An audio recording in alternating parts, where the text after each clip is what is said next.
Sports Nation. Unleash the champion within. I've always been a baseball fan. I grew up playing ball, and I still love playing today. As I got older, I found out that both of my hips had severe arthritis, and I was facing 2 hip replacements. I've had a fear that I would never be able to play ball again. I looked at Dr. Rust, his interest in sports. I said to myself, that's the man I want to see. Orlando Health turned my life around, enabled me to do what I've always enjoyed most, and that's to get out and play ball. Ladies and gentlemen, good afternoon, or should I say good evening. It is after 5 p.m. here in the Eastern Time Zone. And welcome into Varsity Sports Nation as we have another Cure All-Star match upon us in the school year of 2025-2026, and first ever for the sport of volleyball. My name is Conrad Volch, joined alongside Cecily Webb. If you watched ESPN Plus for UCF or North Florida, you probably have seen her, but she's going to join us in the booth today. Glad you're here. Cecily, whenever you go through something for the first time, whether you're playing a sport or when you gave your first sideline report or just anything, you can never have it for the first time ever again. So taking that into effect, what do you think an event like this means to finally have it for the sport of volleyball, and also play to try and find a cure for cancer? Yeah, Conrad, you're so right.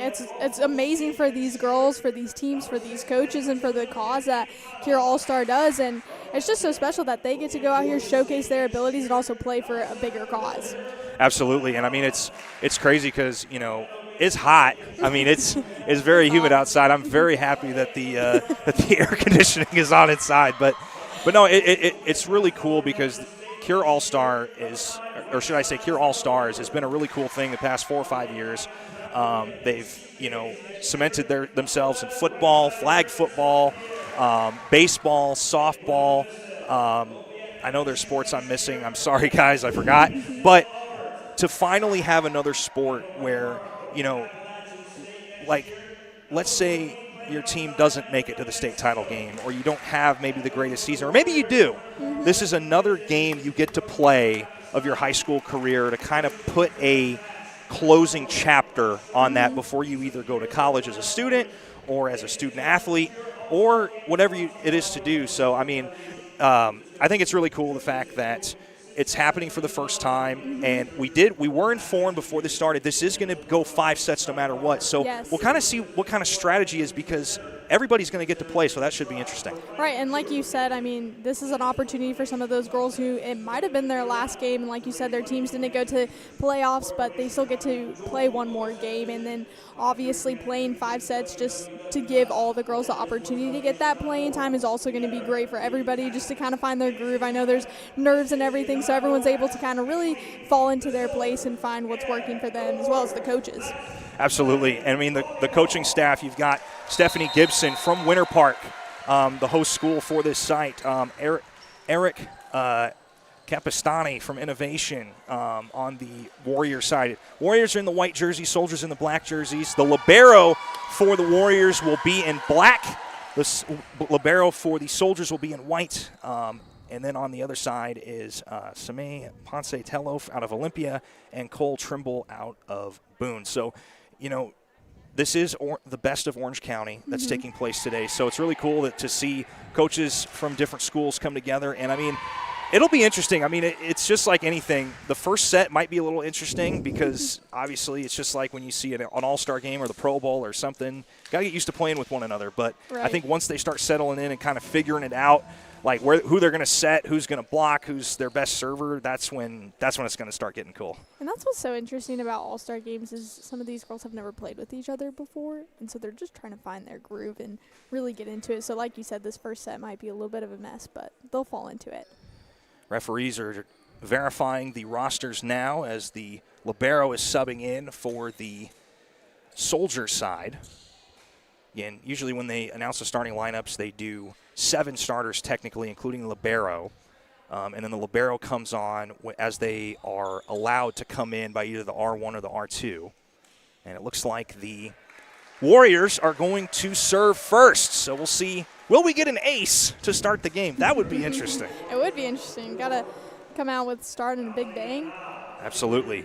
Valerie Yambo out of Timber Creek back to serve for the team in white.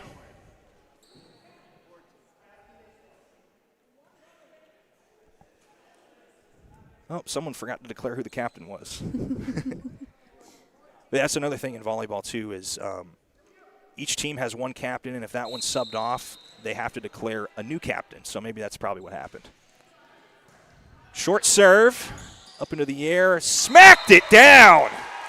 Soldiers say, we're going to score first. Olivia Salmon from First Academy gets the team in black on the board.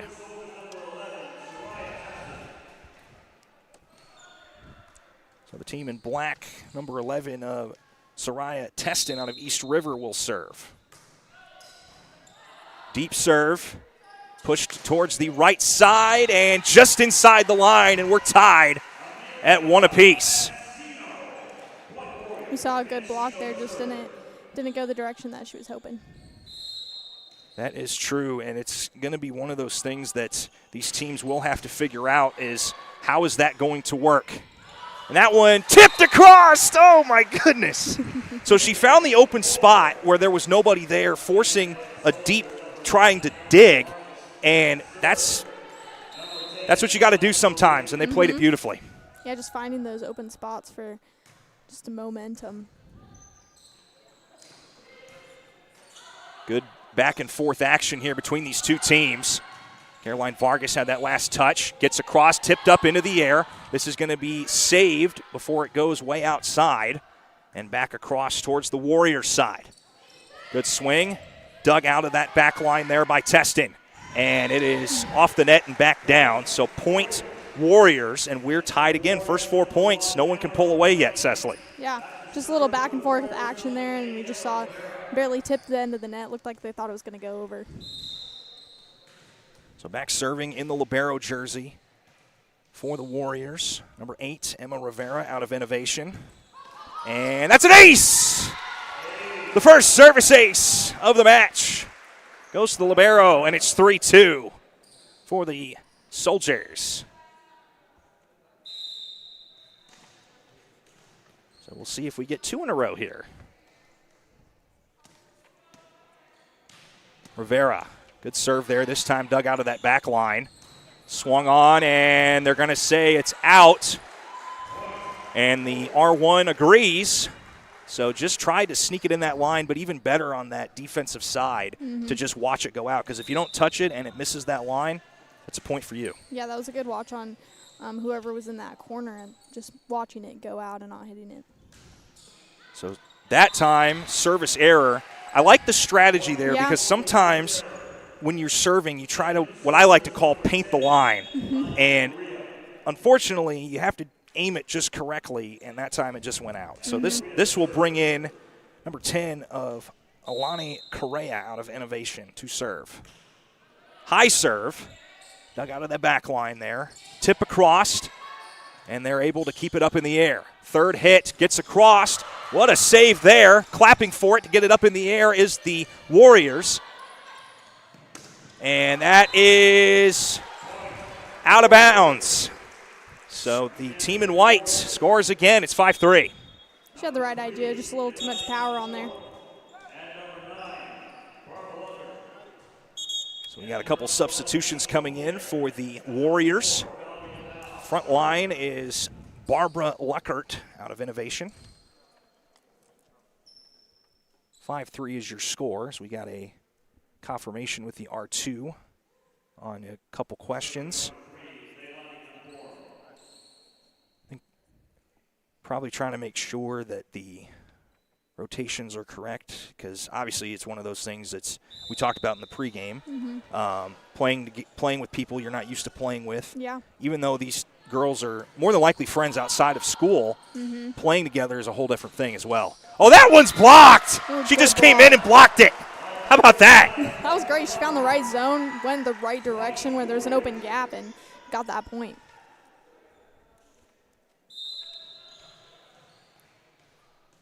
So Warriors lead 6-3. That's dug out of that back line. Swung on and dug out. This time blocked back by Vargas. and blocked again. This time she gets it. That doesn't count as 2 hits because she blocked it first. That one dug out of the back line, still going. Still going. These two teams volleying back and forth. Setter tried to do a little trickery. It's up in the air, and they get it back across once more. Swung down, dug out. This rally's still going. 6-3 is your score. Can the Soldiers cut it to 2? This time bumped up and swung on. Dug again. Still hasn't touched the ground. And that'll go down as a double contact violation or actually they're going to say it's a 4-hit error because it went off the net and fell down. Well, I mean, throughout that rally there, we saw a couple good digs from the Soldiers. Yes, we did. And that's going to be a service error, so 7-4 is your score. And both these teams really starting to settle in here. I mean, it's hard when you're playing with girls you've never played with, and they're starting to kind of find what's working for them. And that momentum you're starting to see from the Warriors. Definitely. Good block there. Looked like that was a combined block there by Caroline Vargas and Soraya Teston. And Vargas standing just over 6 foot tall. Part of that Orangewood Christian Rams team that went to 4 straight Final Fours. Watch out for her in the front line. Another dig in that back corner. These digs are coming all over the place, and they capitalize, and it's down, and it's 7-6. We're seeing the Soldiers really start to kind of play aggressively. So 7-6 is the score. Trying to tie it up here. And that gets dug out of the back line. And we'll see what they call here. Oh, that's a legal call. I thought they were going to potentially get her for illegal back row attack, but they say no. That was legal. And nobody was in the net either. I was impressed. I thought she was in the net for a second. So short serve. Dug up. Good little, I guess, two-hander. And that one gets through, and that's going to land as a kill. Therefore, Amelia Mancio out of Winter Park. And it's 9-6.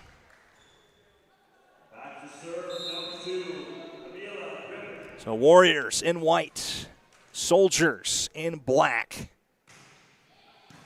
Back and forth, set one. Vargas gets blocked. And that'll be Amber McLean, the Winter Park native, that blocks it down. It's 10-6. Amber McLean, one of those girls from Winter Park. There's actually 2 of them who are committed to App State. So her and Amelia Maciano both just kind of get in that last game before they go off to college. Absolutely. It's kind of cool they're going to the same college, especially since App State's not a hop, skip, and a jump, but at least a good distance away from the state of Florida. It's at least a hop. That gets across. They called it out, but it was dug out anyway. So we play on. 10-6 is your score, and unable to get that one was the Soldiers, and the Warriors are starting to pull away. It's 11-6 here in set 1. Yeah, we saw Carrera just trying to get there. She wasn't quite quick enough, but she had the right idea.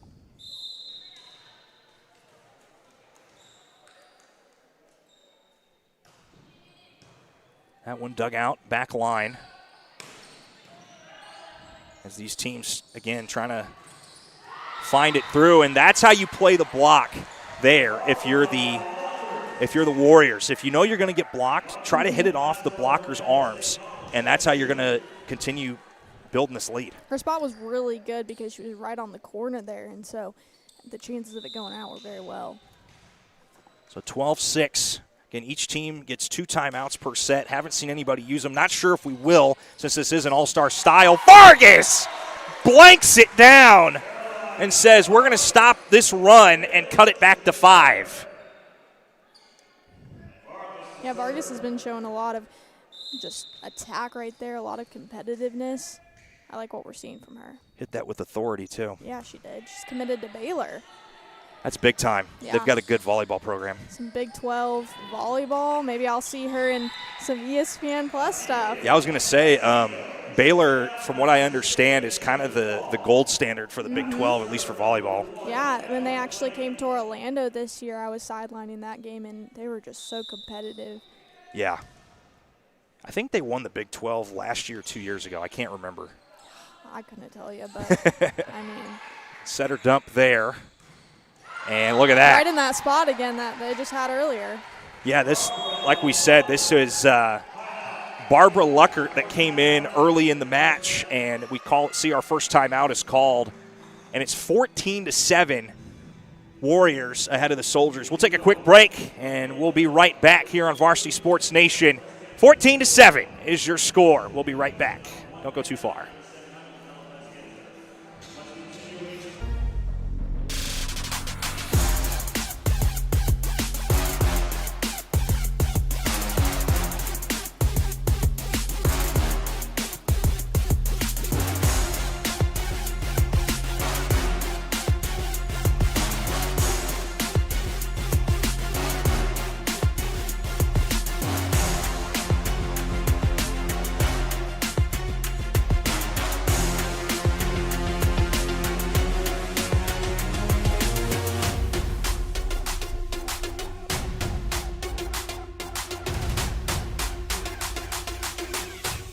Welcome back to Varsity Sports Nation here in Winter Park, Florida. 14-7 is your score.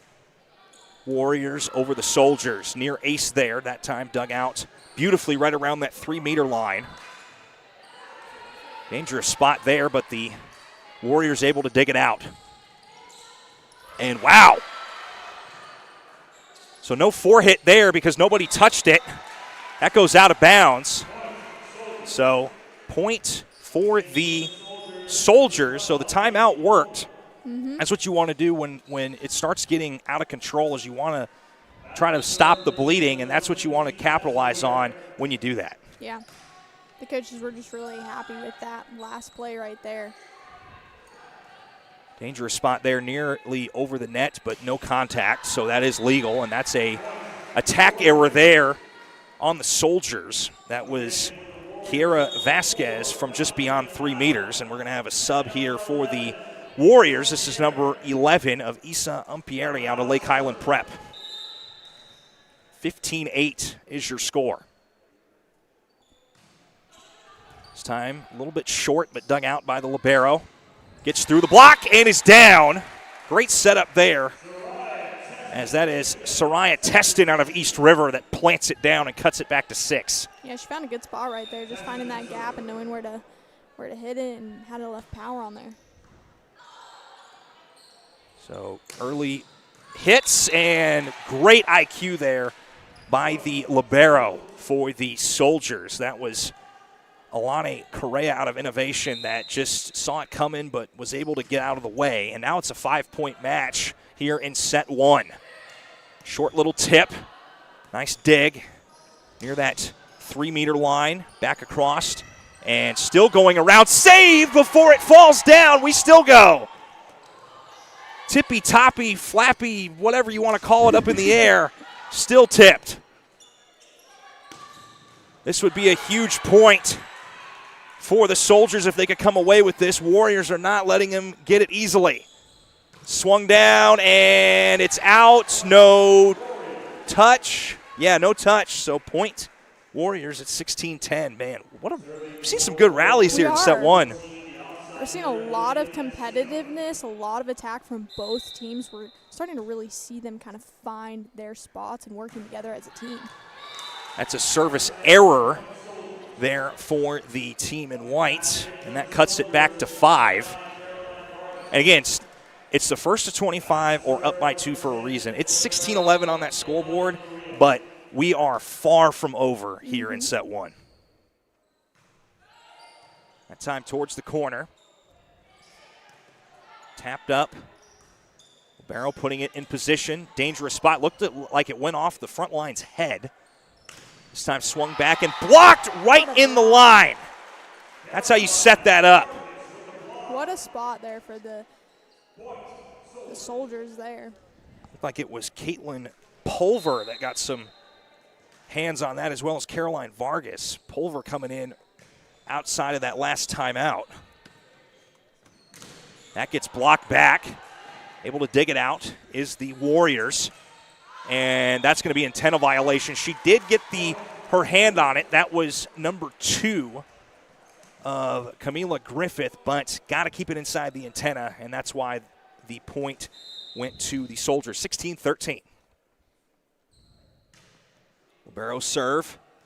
Deep serve, but she stayed in the playable area.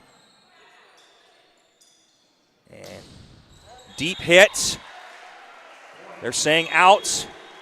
And the R2 is going to overrule the linesman. Linesman didn't see a touch, but the R2 saw one, so that's why it is point Soldiers. Well, you looked at all their reactions. They all had the mindset that it went out, or that it was in. Excuse me. So 16-14. Soldiers coming back, and that is outside the line. That was an attempt there by Pulver, the right side out of Lake Buena Vista, and it's 17-14. So back serving now for the Warriors, number 8, Emma Rivera, wearing that black libero jersey. Hit it towards the back left corner, blocked, contact. That's going to be a 4-hit error. That went off of, unfortunately, that went off of Vargas and Maddie Ware, and so the third hit was going to have to go over, but they unfortunately did not. We saw a little laugh, a little chuckle. The girls all knew. Yeah. You hope nobody noticed, but the good referees always notice. They do. Well, out of position there, but they make it work. Warriors trying to hit it back. They do. Soldiers dig it out. One-handed set, and nobody touched it from the Warriors side. That went off the top of the tape and back down. So that's going to result in a 4-hit error.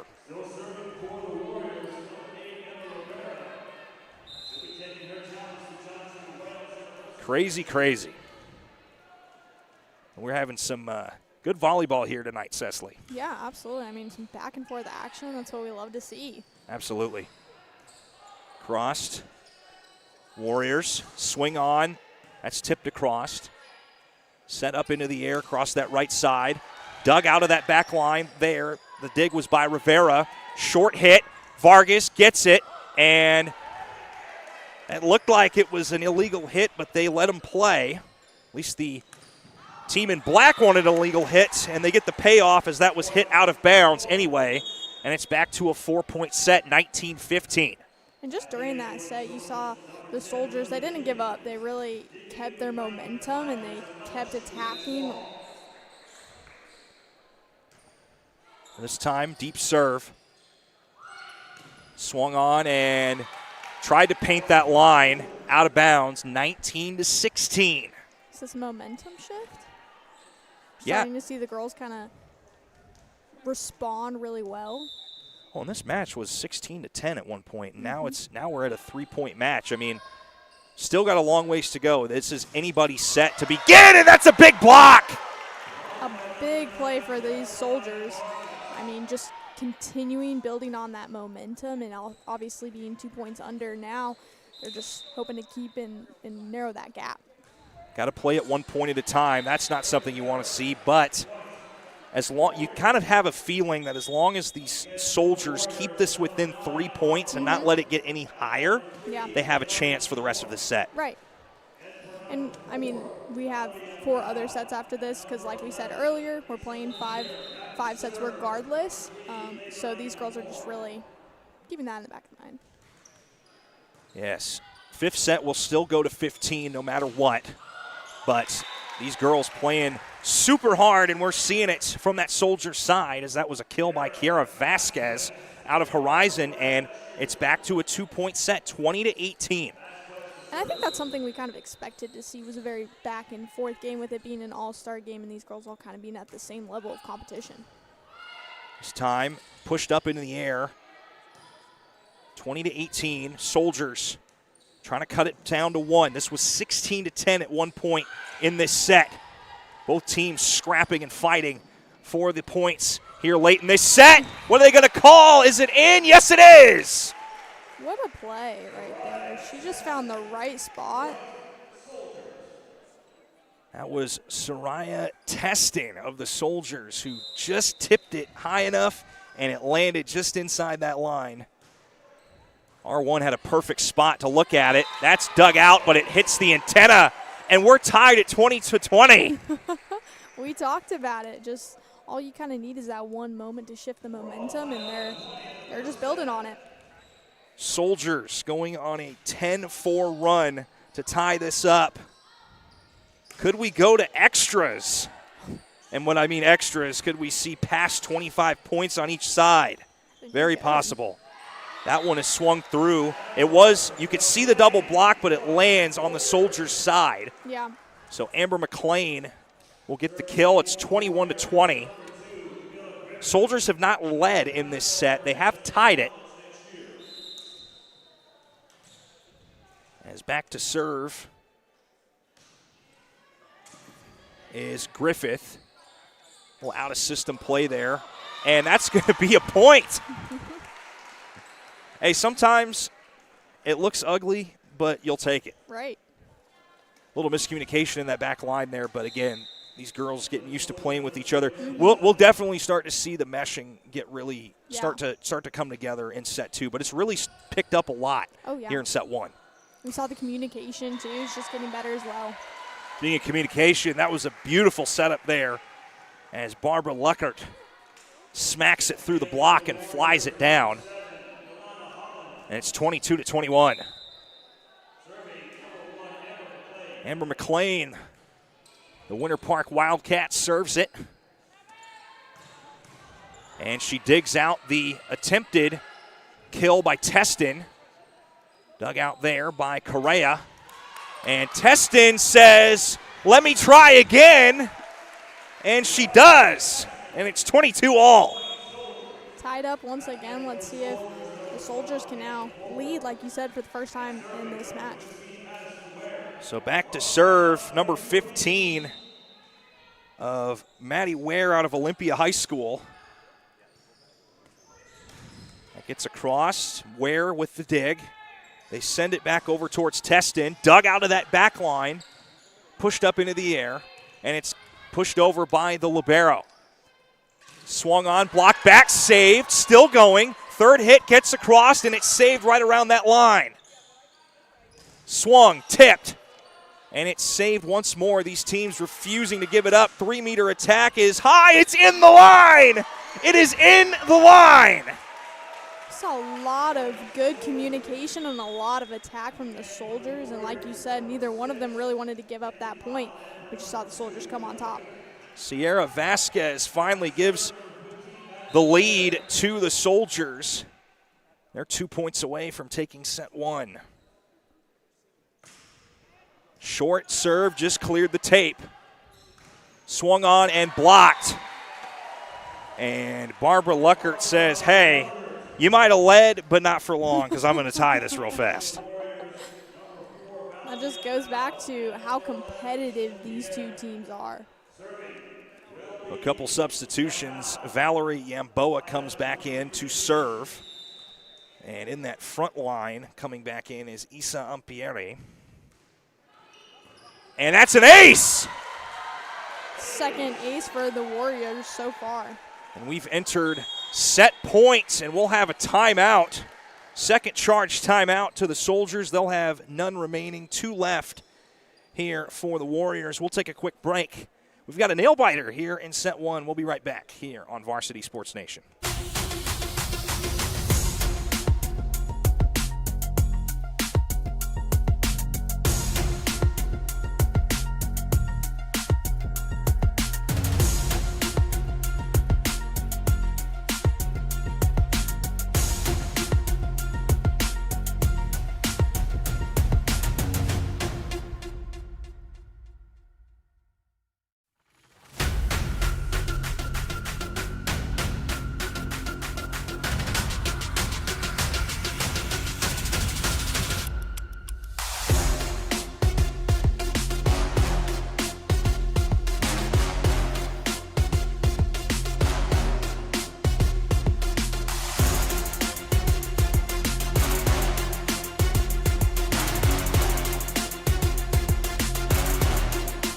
Welcome back to Varsity Sports Nation. Out of the timeout taken by the Soldiers, the team in black. It's 24-23 set point here for the Warriors.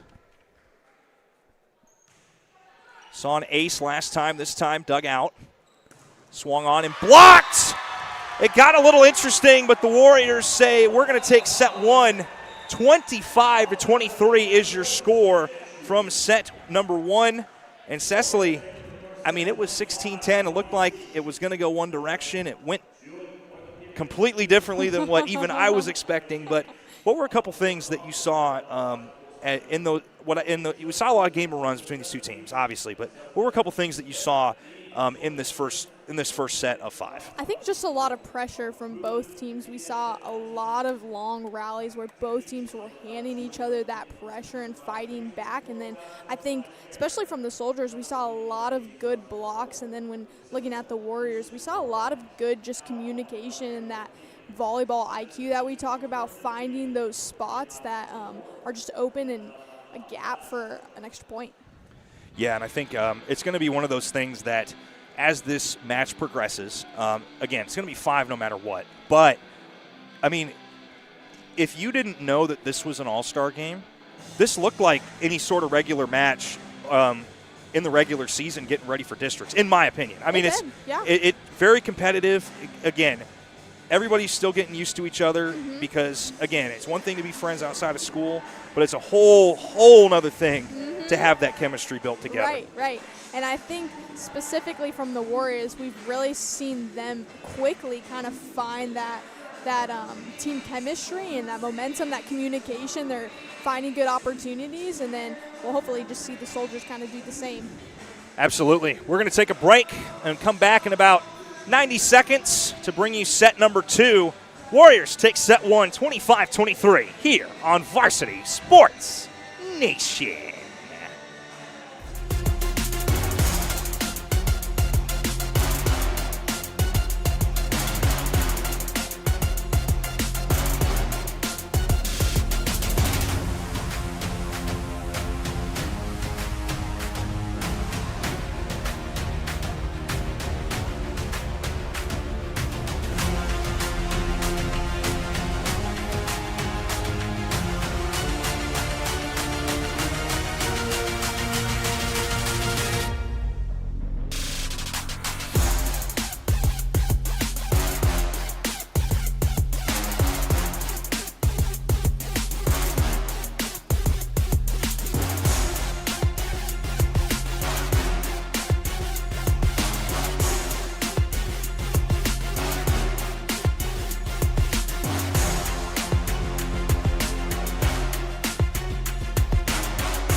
Welcome back into Varsity Sports Nation as we got set two of five coming up shortly. Warriors took set one by a score of 25-23. Soldiers made it interesting towards the end, but ultimately the Warriors came home with the victory in set number one. Again, my name is Conrad Volch, joined alongside Cecily Webb. Cecily, it's been a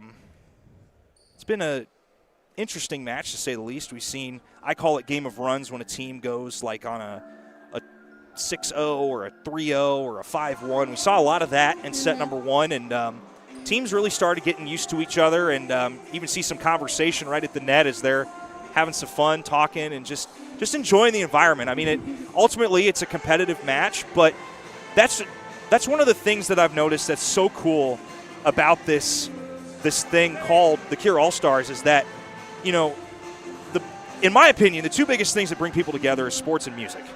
And if you can come together to play a sport for a bigger cause, like especially with cancer, because you can barely throw a rock anywhere and not have someone that was affected by cancer, whether it was them personally, family member, or a friend. And I think that the fact that you can bring together such a beautiful game that is volleyball, or any sport theoretically, and just have it not be about winning or losing, but you can come together, have fun, be competitive, but play for an even better cause at the end of it. Yeah, and we talked about it earlier. This is a historic game because this is the first time the Cure All-Star is hosting a volleyball game. And so for these girls, it's fun, it's special, it's meaningful, and all the emotions and all the things. And, I mean, you can tell they're just having fun, taking it lighthearted.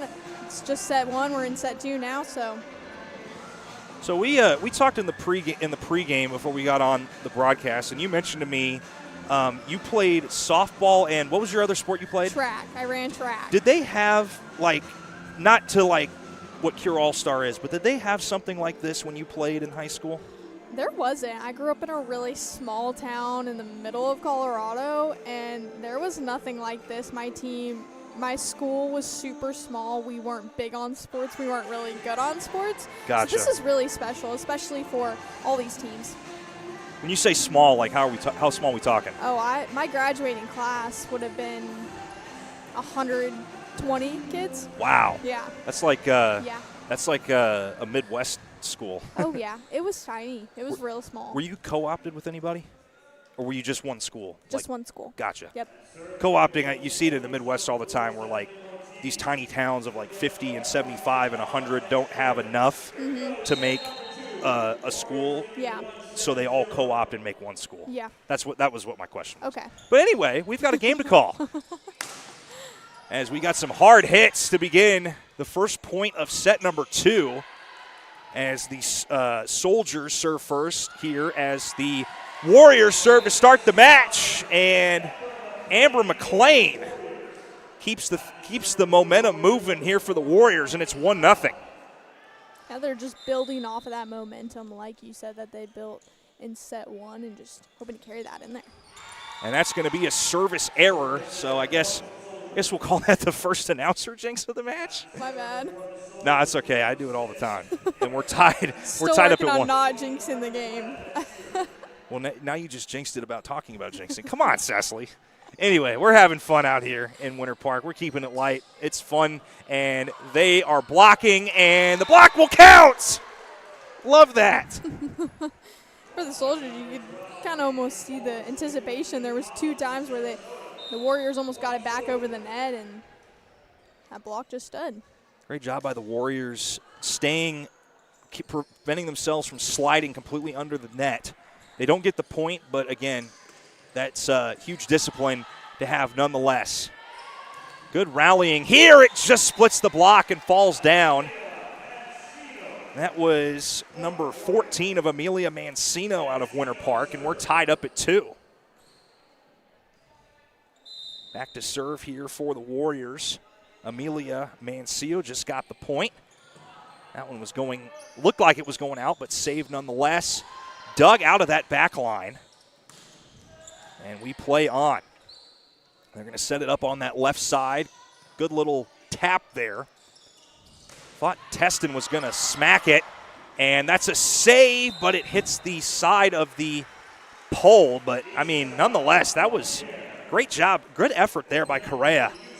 Yeah, we saw her go all the way into the bleachers just to try to save that ball, but wasn't able to get there in time. Yeah, and this is wooden stands. Yeah. So imagine flying into that. That would hurt. That would hurt. It did look painful. Warriors smack that one down, and we are back. We're tied. They go up by 2. It's 4-2. Like we talked about, that momentum and just that competitiveness and that pressure that this Warriors team is giving us. Oh, she just got it in the line. I don't know how that happened. it like kissed that line just before. I was worried I jinxed it again. That's crazy. That was so cool. That was awesome. Oh, that was so cool. I didn't know until the linesman pointed her flag down, and I was like, yep, there it is. Yeah, I had to stop speaking for a moment to watch. Builds up some of the drama, you know. And that's a swing and no miss, as that's a kill by Amber McLean. And it's 6-2 Warriors.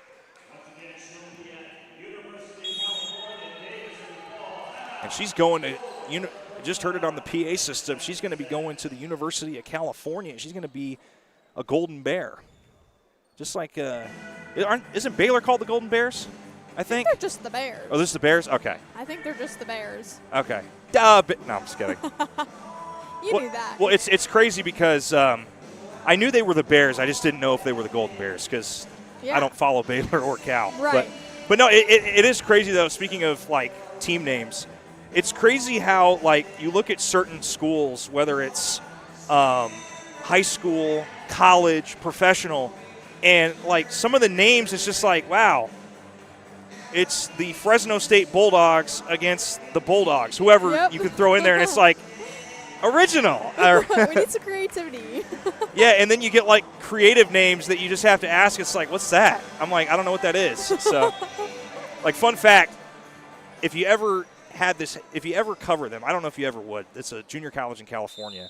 It's the El Camino Compton Center. They're called the Tartars. The Tartars. It's the name of a warrior. Okay. Never heard of that before. Not tartar sauce, the Tartars. Okay. So. Okay. Interesting. That's a new one. Something that's not new, another score by the Warriors. It's 7-2. And still at that service line, well, there goes my jinx. I guess we're all jinxing today. But no, I mean, it's, that's another thing that you notice about the sport of volleyball is sometimes someone like Amelia Mancino, gets back there and just keeps serving. Sometimes, unless you call a timeout or get a point, they're going to stay back there for a really long time. Right. And as an athlete, when you get into that momentum, it's just hard to stop. And just that quickly, the Warriors say, yeah, you might have taken your point to cut it back to 5, or cut it to 4, but we're going to stretch it back up to 5. Well, I love the competitiveness I've seen from the Warriors team. I mean, every time the Soldiers kind of bounce back and try to fight back, we're seeing the Warriors just get right back on top. Yeah, like I said before we went to break at the end of set 1, I mean, if I didn't know this was a all-star match to benefit the trying to find the cure for cancer, I would have thought this is two teams that are trying to fight for the last playoff spot. Yeah, you can definitely see it, and I think the Soldiers have been doing such a good job of staying in their position, staying in their system, and just having that good communication. Service error there, and quick ownership there of the libero. That was number 5 of Maria Rodriguez. They actually each team has 2 liberos for this match, and that is actually, fun fact, that is a new rule going into effect next season for FHSAA and NFHS. They're gonna be allowed to have 2 liberos on the squad at all times. I'm not sure how it's going to work if they can be on the floor at all times, but they can dress 2 liberos during each set, because normally they only dress 1. In college, you see it all the time, but in high school, that's a whole different story. Right. How do you think that's going to change the game? I'm not sure. I think it's one of those things. Like I said, it's close to the college game. So I don't know if they're trying to make it as close. There's obviously there's certain things you can't do in high school that you can do in college, but I don't know. It's going to be the first season, so we'll see what happens. Caroline Vargas says, I don't care. I'm going to go score, and I'm going to cut it to 5. It's 10-5. I mean, she's been just so strong and so consistent throughout this entire match. That's why she's committed to a Big 12 program. Yeah, she has that height for the front line, standing over 6 feet tall. She can block. I had the privilege of calling her matches when she was at Orangewood Christian, her sophomore and junior year when I was at the Dan Patrick School of Sportscasting. And, I mean, not a big server her first 2 seasons, and then her junior year had, I think it was, if I remember correctly, she had like over 20 aces. It was like the wildest thing I'd ever seen. That's what's so interesting about high school is you just see that development. And, I mean, there's even players who they start in one position and they switch over and they just start building. Yeah, and it's like, sometimes when you're tasked to do certain things when certain people are on the squad and then they graduate. Mm-hmm. So then maybe you have a skill that you didn't know you had, or maybe they just didn't need you to do it.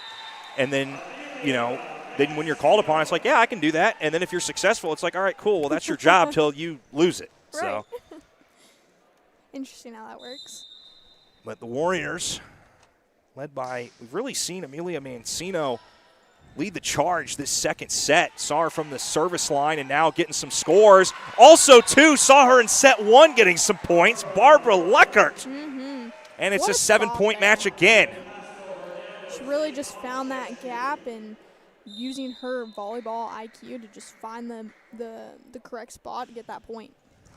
Beautiful serve there. Really started driving into the ground, but even better dig. And that is how that point was set up.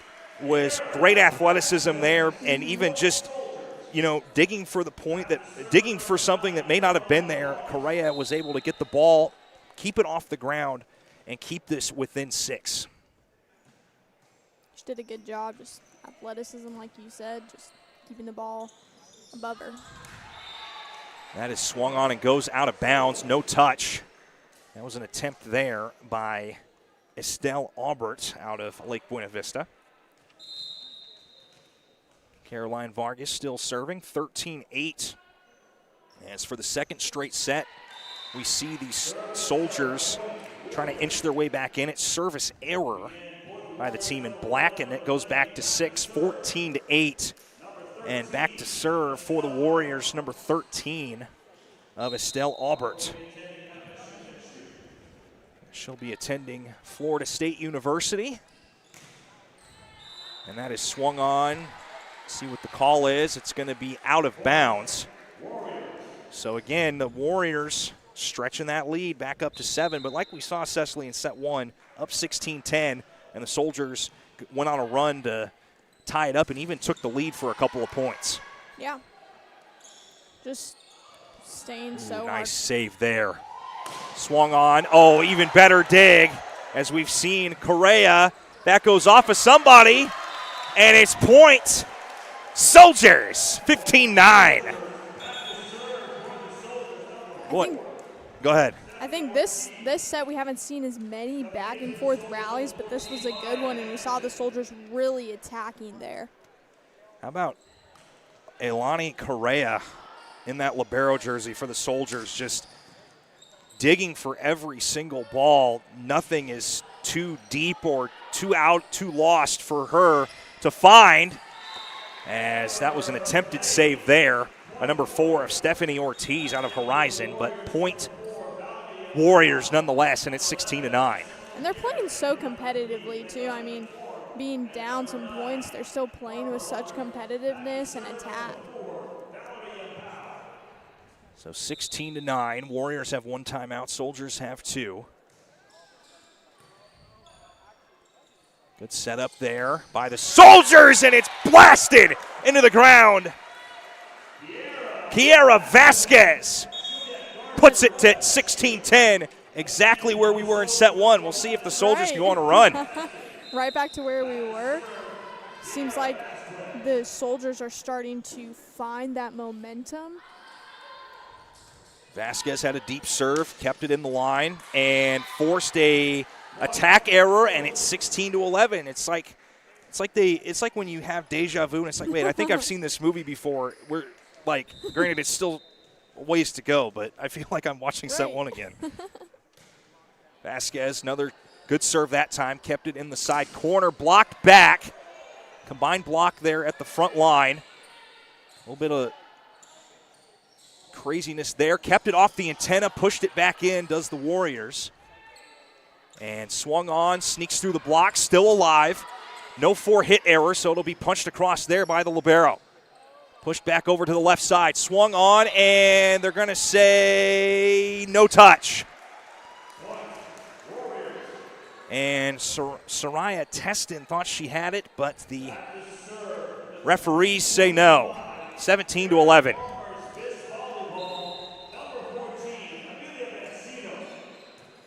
Just found out she was Miss Volleyball. Wow. Lots of accolades there for Mancino. But the Soldiers say, we want the point. 17-12. Caroline Vargas comes back in for the Soldiers. Alani Correa in that libero jersey serves. Back towards that left side. Dug out of that back line by Vasquez. Swung back, dug out. That time there. Swung on, off the block and down. And it's a point for the Soldiers. Teston blanks it. And Teston just one of those, another D1 commit from Stetson. She was just attacking so well in that play. And service error there by the Soldiers, so point Warriors. They lead by 5, 18-13. Haven't seen too many service errors in this match. Again, we saw a few towards the end of set 1, but it's been clean from the service line, mostly from these two teams. Vargas gets it blocked, having to set it up into the air. And that is pushed across there once more by Teston. Called her name a bunch of times in this set. And that's going to be a kill there by the Warriors. That was number 6, Kennedy Connell out of the First Academy. When you talk about that, just the not seeing as many service errors and how important that is with teams just to get things started off right and not lose unnecessary points. Absolutely. And that can, if you can limit that, it can help you with momentum as well.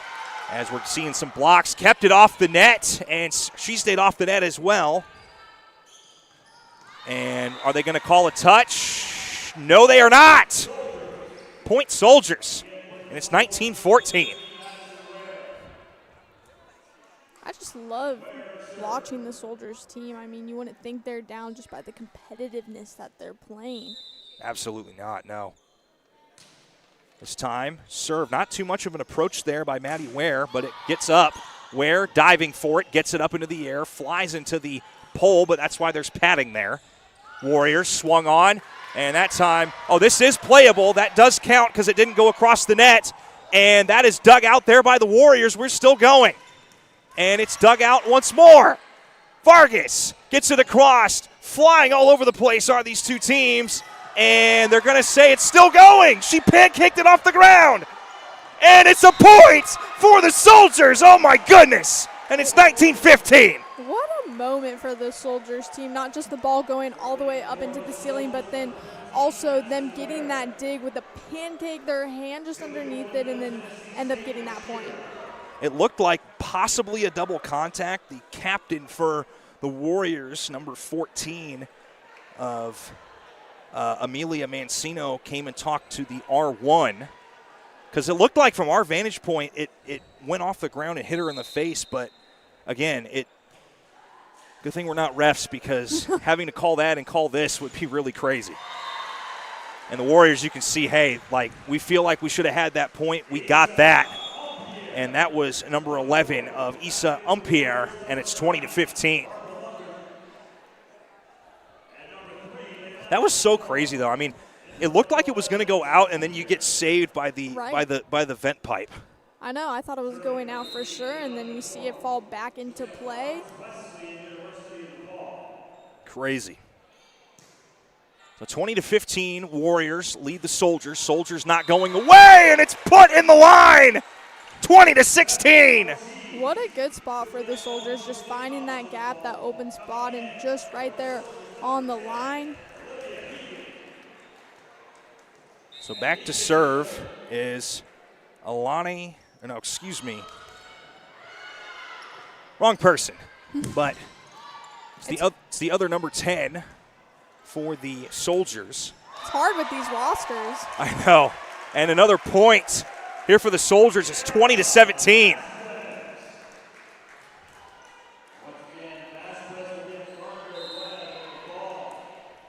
So here we go, 20-17, short serve. Warriors trying to end the craziness, and it still gets across as they play the game of pinball. Swung back, and it's blocked down. How about that? 20-18. Vargas with the block. And you talk about when you're behind the ball serving and you're getting into that momentum, and we're really seeing that from Carrera right now. Absolutely. Warriors trying to stop this run. Starting to see flashbacks from set one. Soldiers, no panic. Still going. Set up in the air. Vargas blasts it, and it goes towards the stands. What a response from this Soldiers team. We saw them falling behind earlier in the game, and now they're really attacking. And that's what you want to see. That's a timeout by the Warriors. That's their second and final. And it's one of those things. I mean, I think that was their first timeout, second time, whatever. They called a timeout. And I think, I'm speechless, which never happens. But anyway, it's so amazing because, sometimes you get those games, no matter what sport you're working or covering or watching or playing, where just some kind of anomalies happen. Like that one play where it looked like it might have been a double touch. The refs say no. They play on. Mm-hmm. Then we saw the one that went into the air vent. Well, didn't go in. It hit the air. It hit the vent pipe, came back in. I mean, and then you're seeing kind of what I like to call pouring gasoline on a lit fire. And as I've told you in the pregame and in the broadcast, someone you want to have in, as you have alluded to, Caroline Vargas. When her block gets going, it is so hard to stop. She is showing why she got a D1 offer to go play at Baylor because, she's starting to feel her game. The blocks, the kills are there. And, I mean, it's only going to keep going for these two teams. And that's an ace! We're tied again! It's 20-20 for the second straight set. That's crazy. That's the first ace for the Soldiers so far, and we're kind of seeing things kind of shift around. They're finding their groove, and I just love seeing their emotions and their responses right now. Emotions and responses is an understatement for sure. And that is dug out of that back line there by the Warriors. Gets across the tape, another dig there. And that is swung on a little bit farther back. And that's going to fall down. And it's a point. Soldiers, 21-20. This looks like a whole different team than we saw during that first set. I mean, they found their right spots, and they're just playing as the attacker. That time swung on and equalizing it back was Estelle Aubert, and it's 21-21. This was the part kind of where we saw last set. It got tied at 20, a little bit back and forth, and then the Warriors ultimately scored the final 2 points.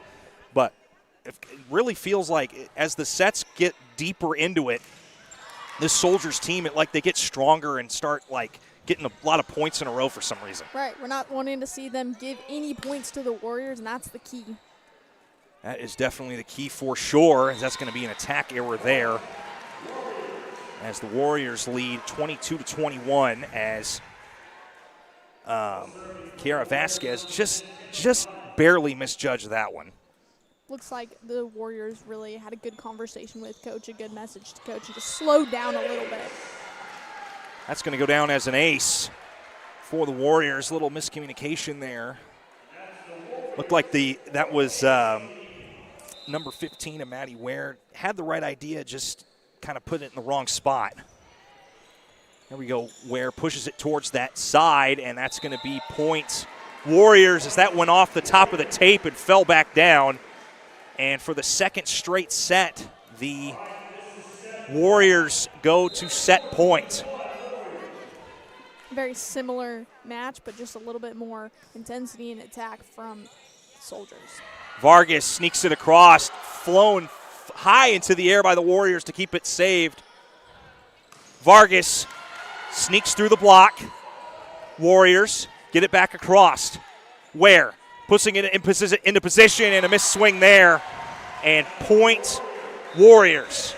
They win set number 2, 25-21, and they lead the match 2-0. And again, we're going to play 5 regardless, but I mean, it's been a crazy match. I mean, it's, just when you think it's going to go one way, Try saying that 7 times fast. It just doesn't. And I think, we saw kind of the teams working the kinks out in set 1. And I like to think that they've kind of sort of figured it out. They're both of these teams meshing very well. They're playing competitively, as you alluded to earlier, Cecily. And, I mean, we've really been seeing some very competitive volleyball here, and I like what I'm seeing. Yeah, Conrad, and what I want to say about the Warriors is when they're falling down and the Soldiers were getting that run of points, I think that conversation, that timeout that they had with Coach was really a good message, and they started to fight back, and I really like that. Absolutely. Always love to see teams fight no matter what the situation or the circumstance or whatever.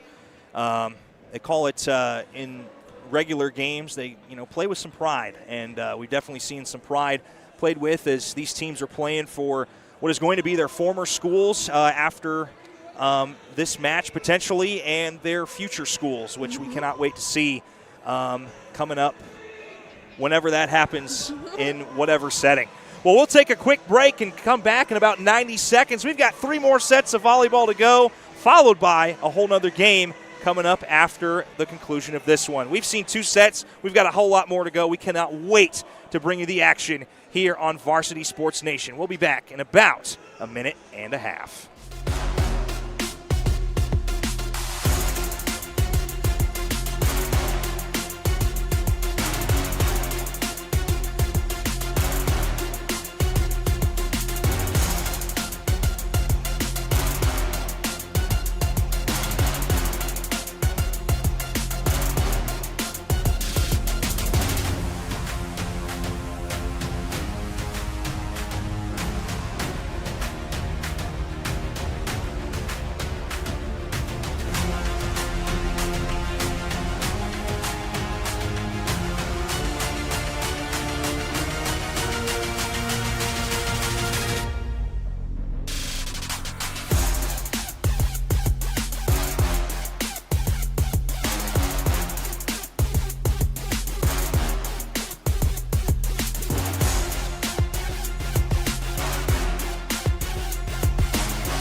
We're back here on Varsity Sports Nation for set 3 of 5 between the Warriors and the Soldiers here for the Cure All-Star first annual volleyball game in the history of the Cure All-Stars matches of sports. Yeah, my name is Conrad Volch, joined alongside Cecily Webb, as we've seen some, don't want to say it too early, but we have seen some immaculate volleyball and competitive volleyball as the Soldiers start with a lead here in set number 3.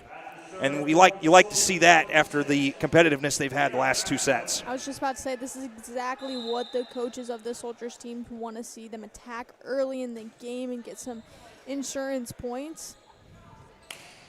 That gets swung across there by the Warriors. And starting to see some long rally early. And just as I say that, it is blasted into the back corner by Isa Umpier out of Lake Highland Prep, and we're tied at 1 apiece. A very good spot for the Warriors team back there where there was nobody covering that spot right there. And sometimes when, the other team's not giving you too many angles to drop stuff in, you just got to find it. Oh, look at that! Wow! Take advantage of some trickery, why don't you? And the Warriors lead 2-1. Oh, we saw Kiera Vasquez try to kick it out of there, but That is legal. That is legal. You can soccer kick it. But it's a little backwards. Wasn't quite in the right position for it. But, hey, if she would have gotten contact, that would have been crazy. 2-1 Warriors. Soldiers trying to tie it back up. See some jousting at the net. Still some jousting at the net. Like two knights going at it with swords. And it's blocked. Still going. Now it's down.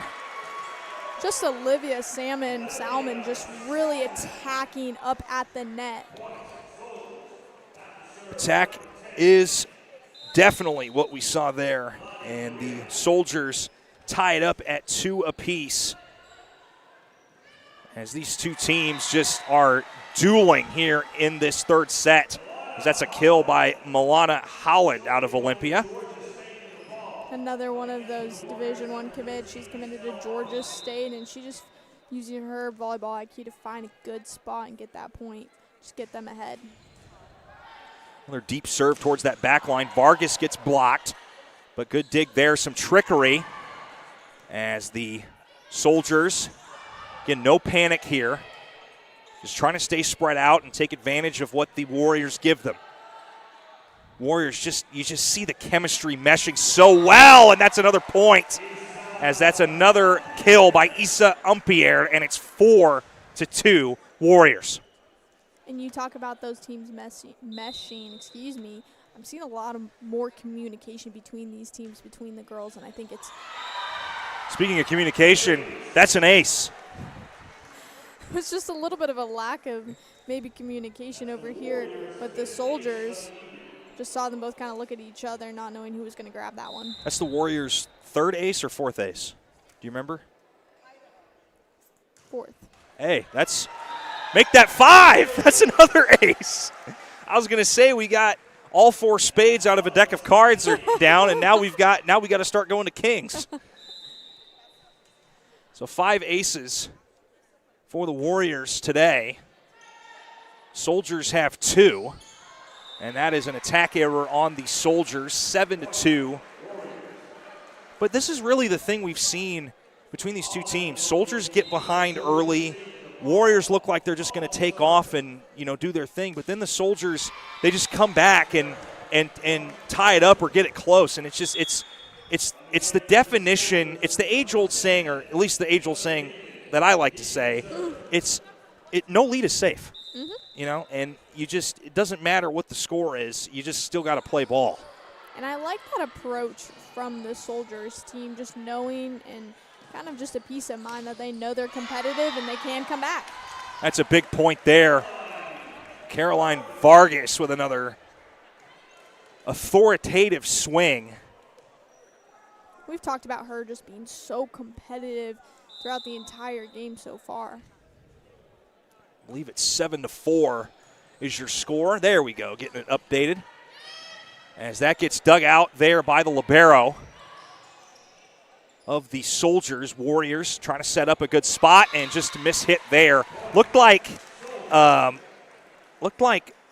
was trying to use her offhand to sneak it across and could not quite make it work there. Yeah, just a little bit of maybe just a miscommunication with yourself. Never thought that I'd ever hear that. But, hey, I mean, it's, what's the saying? The left hand doesn't know what the right hand is doing. Yeah. Yeah. I like it, though.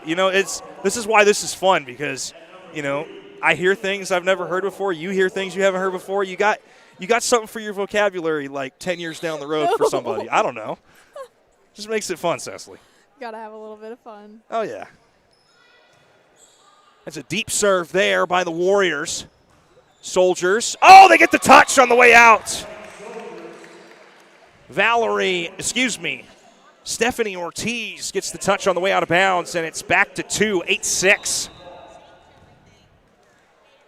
Something I love about this Soldiers team is just you can tell when they're communicating with one another, when they get a point, they're just so proud, and they can tell, just like we saw right there. How about that? You see the little yeah, I got that. We kind of saw that from Maddie where she got it, and she was like kind of strutting back to the center circle there. Chip on your shoulder. I like that. Just having some fun, good old fashioned fun. Right. It's 8-7. Good save there. Ware sets it up. About a 3-meter attack there by the Soldiers. Warriors swung on, out of bounds. They're going to say no touch. We're tied at 8. Stephanie Ortiz just doing a really good job behind the ball as a server. That she is. Ortiz trying to give the Soldiers a lead a little bit earlier in this set than we've seen the first 2 sets. Ware flying in to keep it up. It goes near to the stands. They kept it inside the antennas. That's why there was no antenna call. Warriors want to touch, and it is no touch. So point Soldiers, and it's 9-8. And good eye on Ortiz just watching that go out. It was close, but her just knowing that that was going to fly out and watching it. Yeah. 9-8, Soldiers. Taking an earlier lead than they have so far. That is true. Most of the times that they've gotten a tie, it was 20-20. And so that was blocked out of bounds. No touch. So 10-8. This is actually the largest lead for the Soldiers today. And we were going to play 5 sets anyway, but I mean, wouldn't it be interesting if this was a reverse sweep? Yeah, we talked about it before we came on the broadcast. That would be pretty interesting and unexpected, I think, just with tough competition. These 2 teams so equally competitive. That just sneaks through the block of Ware. Tries to set up Vargas, has to kind of underhand with her fist, which is legal because it's not a lift. And that gets through the block, and, oh, it goes over the table. I missed my chance. You were so close. Well, it kind of came at me. Like, I thought it was going to bounce off the front, and then it, like, went past me, but Yeah, whatever. that's okay. You'll get them next time. Ontavius is probably watching, laughing at me, but that's okay. What a run, though, for the Soldiers and Stephanie Ortiz just holding it behind as a server. Yeah, and it's like what we said earlier when the Warriors went on that run last set with Amelia Mancino. I mean, it's sometimes you get people back there and you just go on a run. And for the other team, you just have to, if you can't find a way to stop it, it's going to be a long, long match. Yeah. So 11-9, Soldiers over the Warriors. Warriors in position that they're not used to, granted. We'll see a lot of different athletes touching the floor for both of these teams. Everybody will get to play at least one serve of this match, and that's going to be a kill for Vasquez, and it's 12-9. That just goes to show, just as we were talking about Vargas, just being so consistent. Consistency is key in any sport, but especially in volleyball, especially at your position. Might not be consistent in other things, but as long as you do your job and do it well, whether it's getting kills or getting digs or setting the ball correctly or, shoot, even serving, that is a huge thing in this sport. That's something I'm liking from her, too. Everywhere on the court that she is, she's just such a strong person on the court. This is swung on, and they're going to say that's in. That far line judge points the flag straight down, and it's 13-9 Soldiers. And once again, the biggest lead for the Soldiers, just kind of a game shifter for them. I know the coaches are really proud with their performance so far. And that's going to cause a timeout for the Warriors. They'll have one remaining. Soldiers have both of theirs. And Cecily, I mean, I like to think, in any game, whether it's baseball, softball, football, volleyball, there's always the story within the story. There's the story of the whole game. There's the story leading up to the game. There's the story in the game. And, I mean, we've seen in the first 2 sets it was dominated mostly by the Warriors with a late storm back by the Soldiers, ultimately won by the Warriors. Now we're seeing a set where it looked like it was going to be the same. The Warriors taking off, but then the Soldiers had their run earlier in the set. It wasn't the 20-20 tie; it was an 8-8 tie, and now it's 13-9. So it's really interesting because again, like I said, you think it's going to go one way, and it completely goes the other way.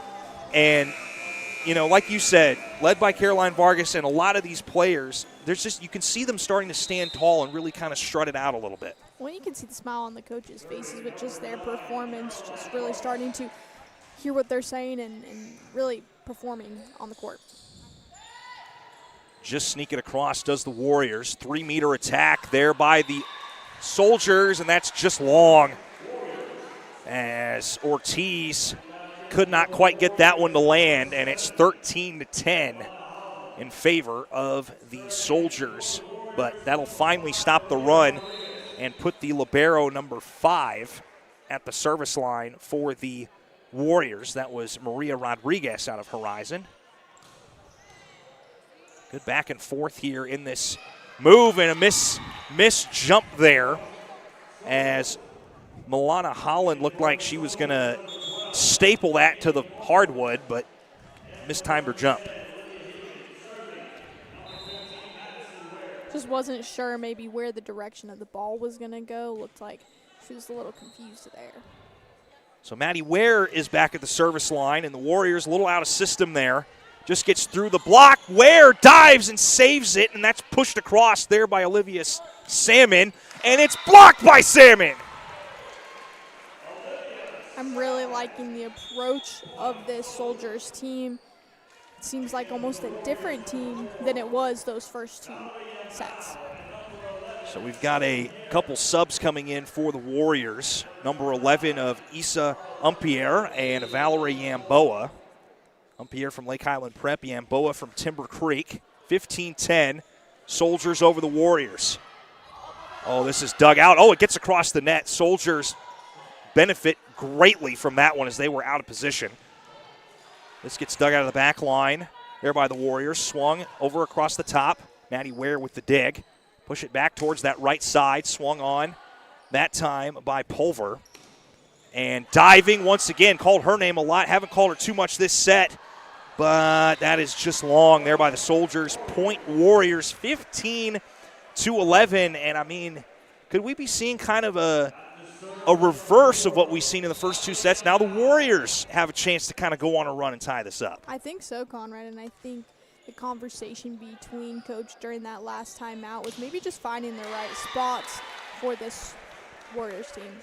Good split of the block there, and getting the kill was Kiera Vasquez, and it's 16-11. I mean, just to be able to split a double block like that, I mean, just the amount of power you have to put and technique as well is something I can't or even dream of doing. Super impressive, especially at this high school level, to have that skill.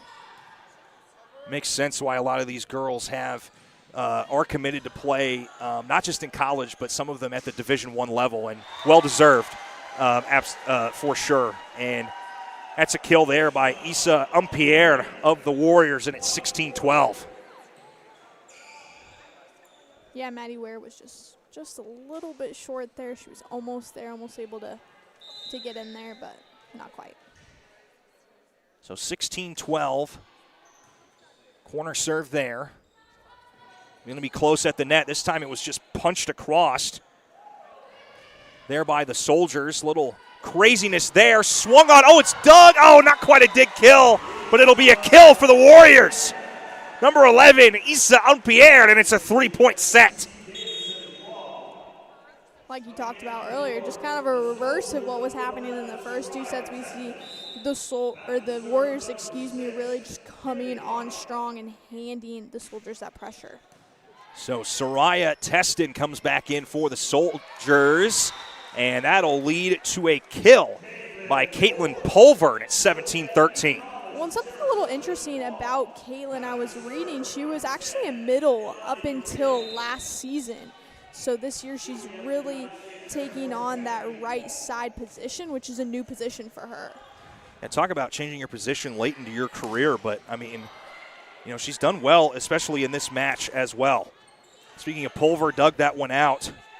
Had to get back into position.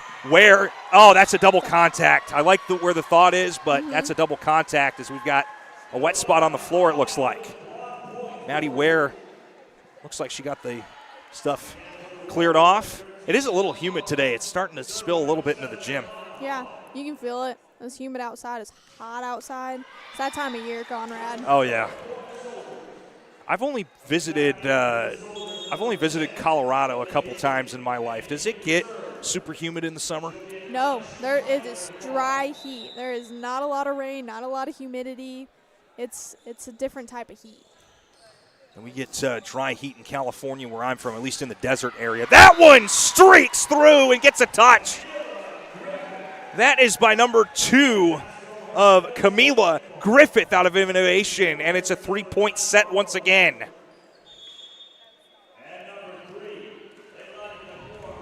So a couple subs come in for the Warriors as Barbara Luckert, and serving is Leilani Conform. Close set in this match. Yeah, a lot closer than, you've kind of seen in this ending. And close one there, but a little out of position where the Warriors. And it's a 4-point set as the Soldiers, when it seems like the Warriors are sort of going on a run, the Soldiers, at least for a point or two here and there, stop it and kind of snuff out whatever push was happening. As we got a substitution here for the Soldiers as Stephanie Ortiz will come in, and we saw her go on a huge run in this set, so they're bringing her back in. Yeah, she's done an amazing job at the service line. The Warriors trying to stop the proverbial bleeding here. As thought they had the point there, but the Soldiers get it going. Vargas gets the block and sets it up in the air. Sneaks through the block that time. Kiara Vasquez. This is exactly what the Soldiers wanted to see out of Stephanie and the team. Just that competitiveness and really maybe hope get onto a run. Absolutely. 20-15 is your score. Warriors get it across, dug out in that back line. Set up for Vasquez, and it splits the block again and falls straight into the middle, and it's 21-15. You talked about it earlier, being a consistent player means being consistent in every position you're at, and I think we're really seeing that from the Soldiers right now. Definitely. Soldiers, you kind of see that swag and that competitive authority in this third set really starting to come alive as they're starting to, just like moves like that by Heekin. And even on the other side, nobody's giving up the point. Each team is making each other earn it. 21-15, Warriors, big swing here. Dug out in that back line. For Vasquez, that time dug towards the back. It's going to be a joust at the net. Vargas had the initial block, and it lands on the logo, and it's 22-15. Wow, what a rally right there, and the Soldiers just coming out on top, getting that point. 22-15. And that nearly fell as an ace. Pinball action everywhere. Vargas swings. It's in the line. Oh, my. Vargas just showing that competitiveness she showed all day. And I think we've really seen a shift in the Soldiers teams from being attacked to the attacker. 23-15 here in set number 3. Ortiz. A little out of system here. There's Vasquez with the swing. Swung there, and it's out. Do they get a touch? No, they do not. So for the first time this match, the Soldiers will enter set point here in set 3. And nobody better than Stephanie Ortiz that they would want at the service line right now. Ortiz steps up and swings, low serve towards that corner. And that is blocked back down. Combined block. Look at that strut by Maddie Ware. Also, Vargas got a piece of it. And, we got a whole new match here, Cecily. It's 25-15, 2-1 officially. We're going to play 5 anyway, but I'm just saying, if we go to, a true 5-setter where it's just, hey, we're the best of Orange County, watch this, this would be really cool. And I think we've definitely seen that where that could be even though we are playing 5 sets regardless, I think we could see the Soldiers really come back and compete to the last second. We're seeing a completely different team. They're attacking early, and I'm really liking what we're seeing from them. Absolutely. Whole different match. Saw some people come alive, saw some competitiveness get even stronger on the Soldiers side, but we still got a whole lot of match left. 2 more sets to go. Can't wait to see if it's going to be a true 5 or if we see like a 4-1 or 4-2 kind of action. But anyway, we've had some fun here on Varsity Sports Nation. We still got 2 more sets here of the girls' game. Boys' game will be starting, I believe, 30 to 40 minutes after, but we'll cover all that once this match ends. But we've got 2 more sets left of the girls' game. We'll be back in about 90 seconds to 2 minutes. Don't go too far.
Welcome back to Varsity Sports Nation.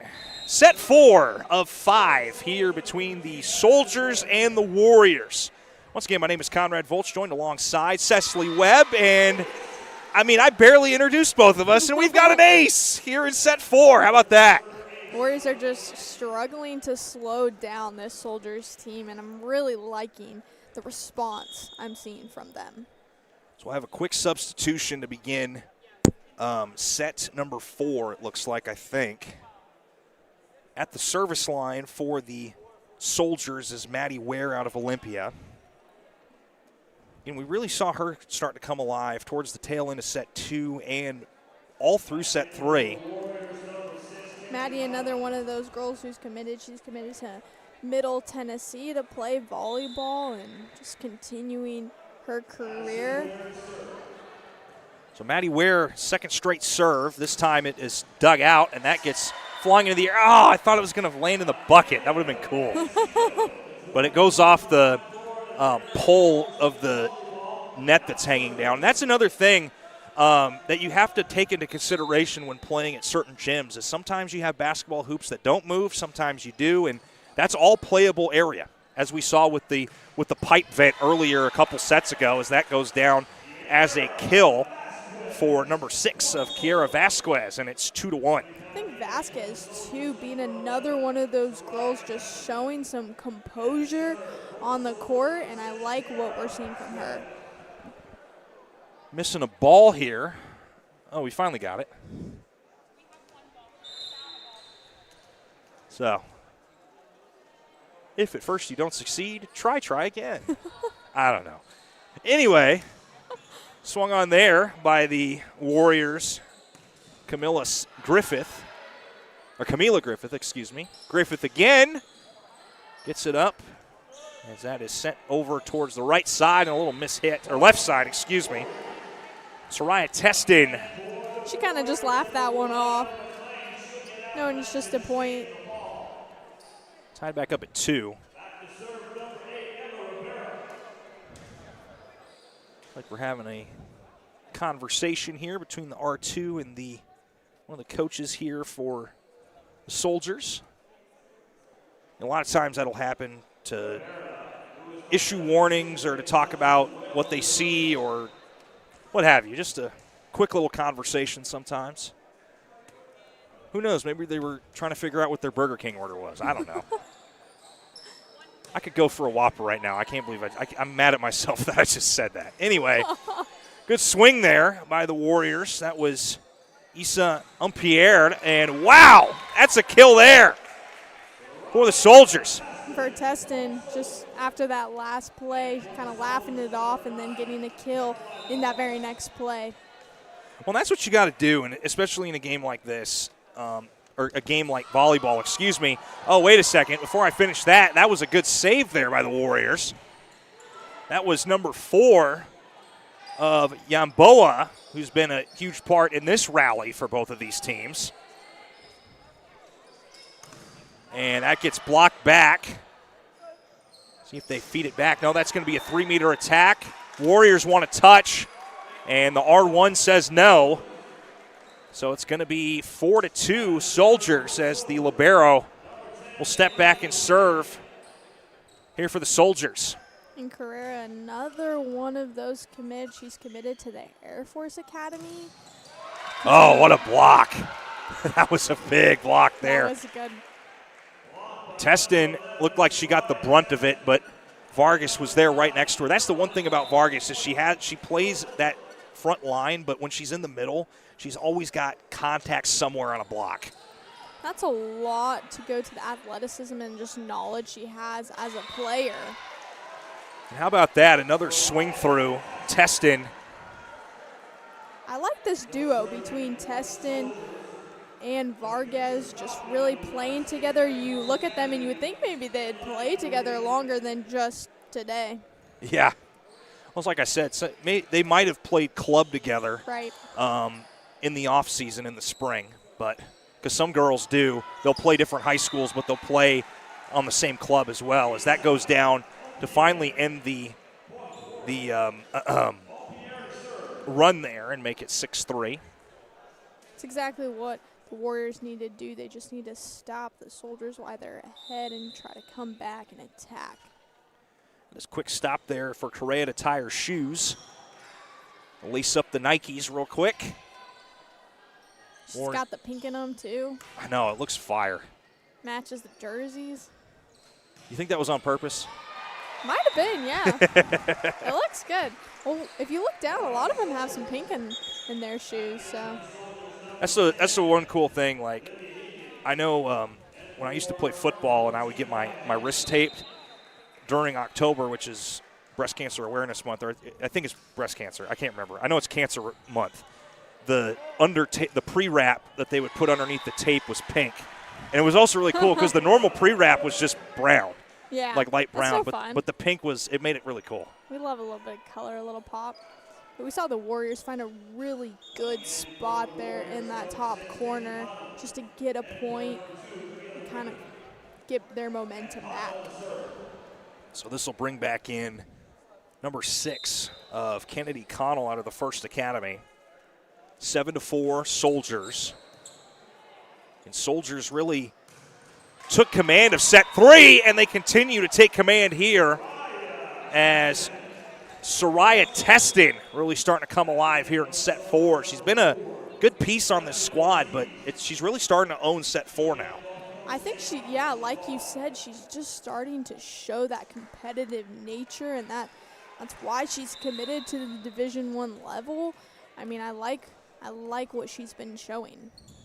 And some people cooking with gas, and some take it farther and have some diesel. I think Testin had some diesel at that third set break. Oh, how about this? Good save there by the libero.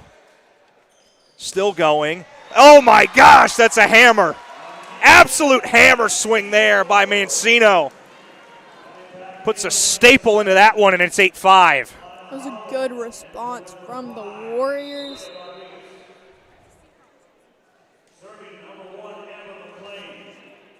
So Amber McLean with the serve for the Warriors.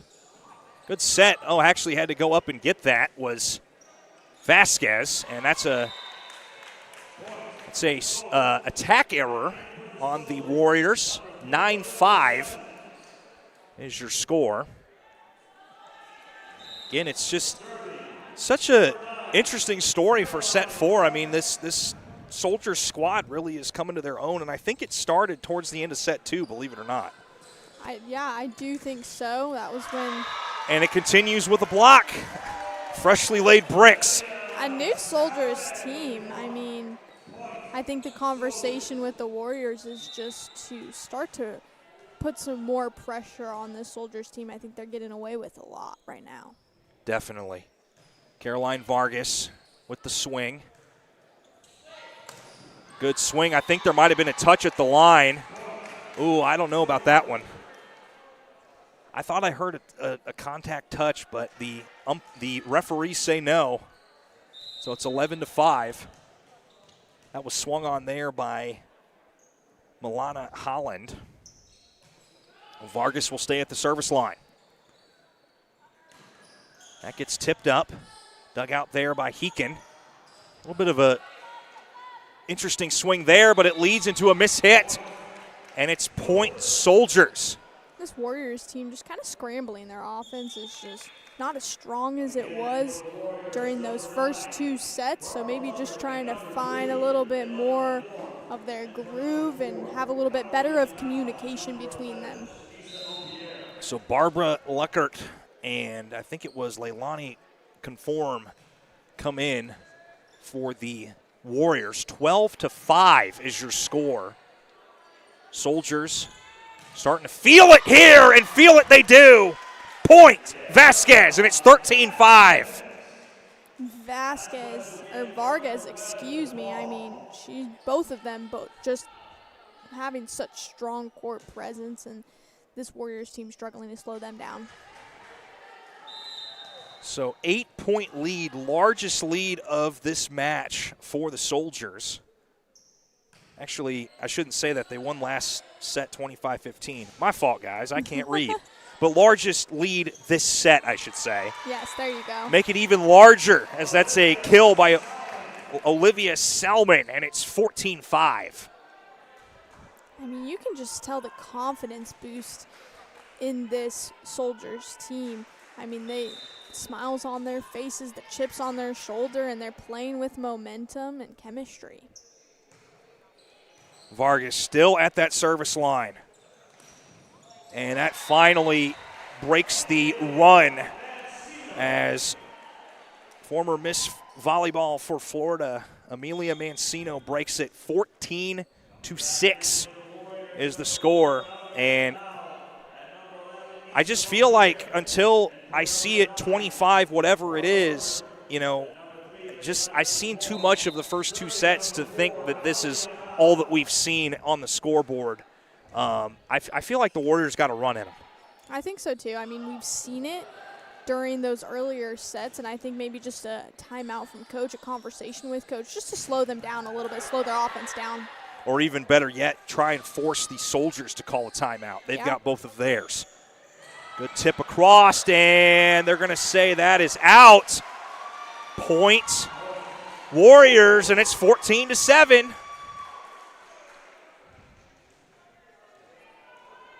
So back serving for the Warriors, Valerie Yambao. And swung on, blocked. Oh, little hesitation, but it doesn't matter.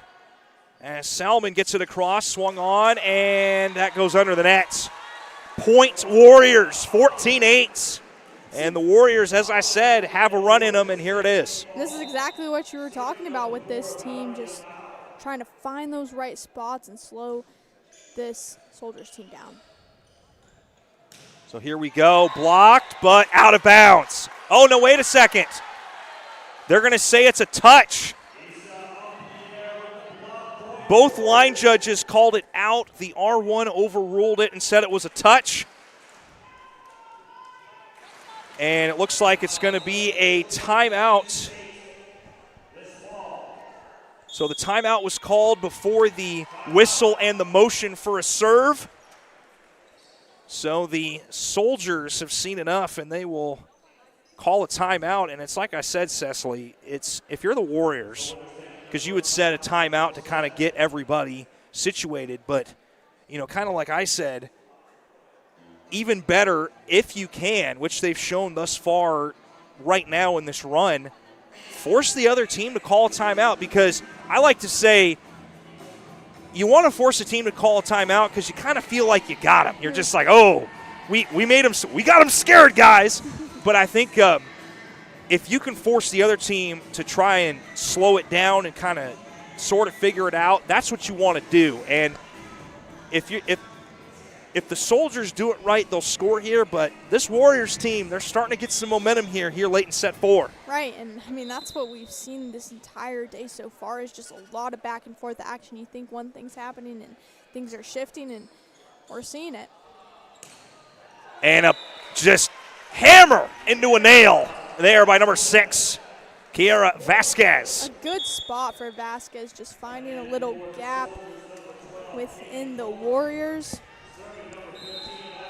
Like I said, if the Soldiers do it right, they would score there, and they did.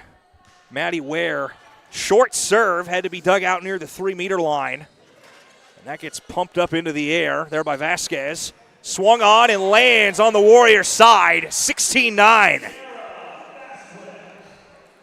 that'll put Maddie Ware back on the service line once more. A lot of long service tenures. That's what the coaches of the Soldiers team want to see, and I think we've seen that with Letty, with Caroline. And how about that swing by number 12 of Caitlin Pulver? Haven't called her name too much, but when we have, it's been at some impact moments throughout this match. Yeah, she's been really crucial to this team. 17-9, Soldiers over the Warriors, and that is, oh, they call that one in. That must have caught, part of that ball must have just caught that line, because any part of the ball can touch the line and it's in, so it must have just barely grazed it. That's right, you could tell just a little bit. So that'll put number 14, Amelia Mancino, at the line. And Ware having to dive for it, as Pulver was able to get the third hit across. Putting it over towards that right side, splits the block. Swung on, dug in that back line there by Ortiz. Back to Vasquez. Across, diving dig there by the Warriors. Ware gets it up in the air. Back to Vasquez again, gets across the tape. It's saved off the pancake, still going. Tip across, dug there. Still going, through the block and down. Point, Warriors, and it's 17-11. What a rally and a point for this Warriors team. I mean, every single girl on the court just doing their job, being at the spot they need to do and being consistent, and just what a performance. Just gotta, I mean, it's what are you willing to do for the person next to you? And it just, everybody is just selling out for their team.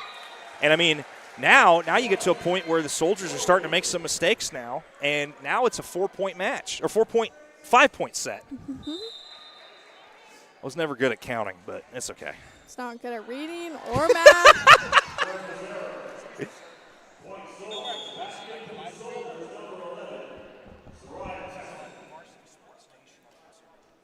Now we see we see Vasquez coming to serve again. Yeah, Vasquez 18-12 as it's back up to 6 for the Soldiers.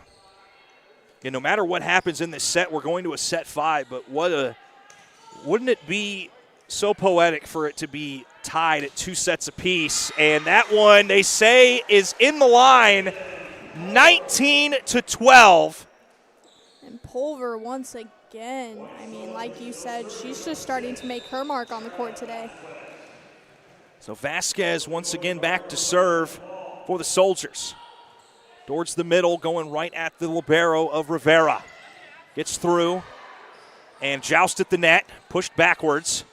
It's going to be an interesting move there. Backwards hit there by Testin. Goes across and no touch.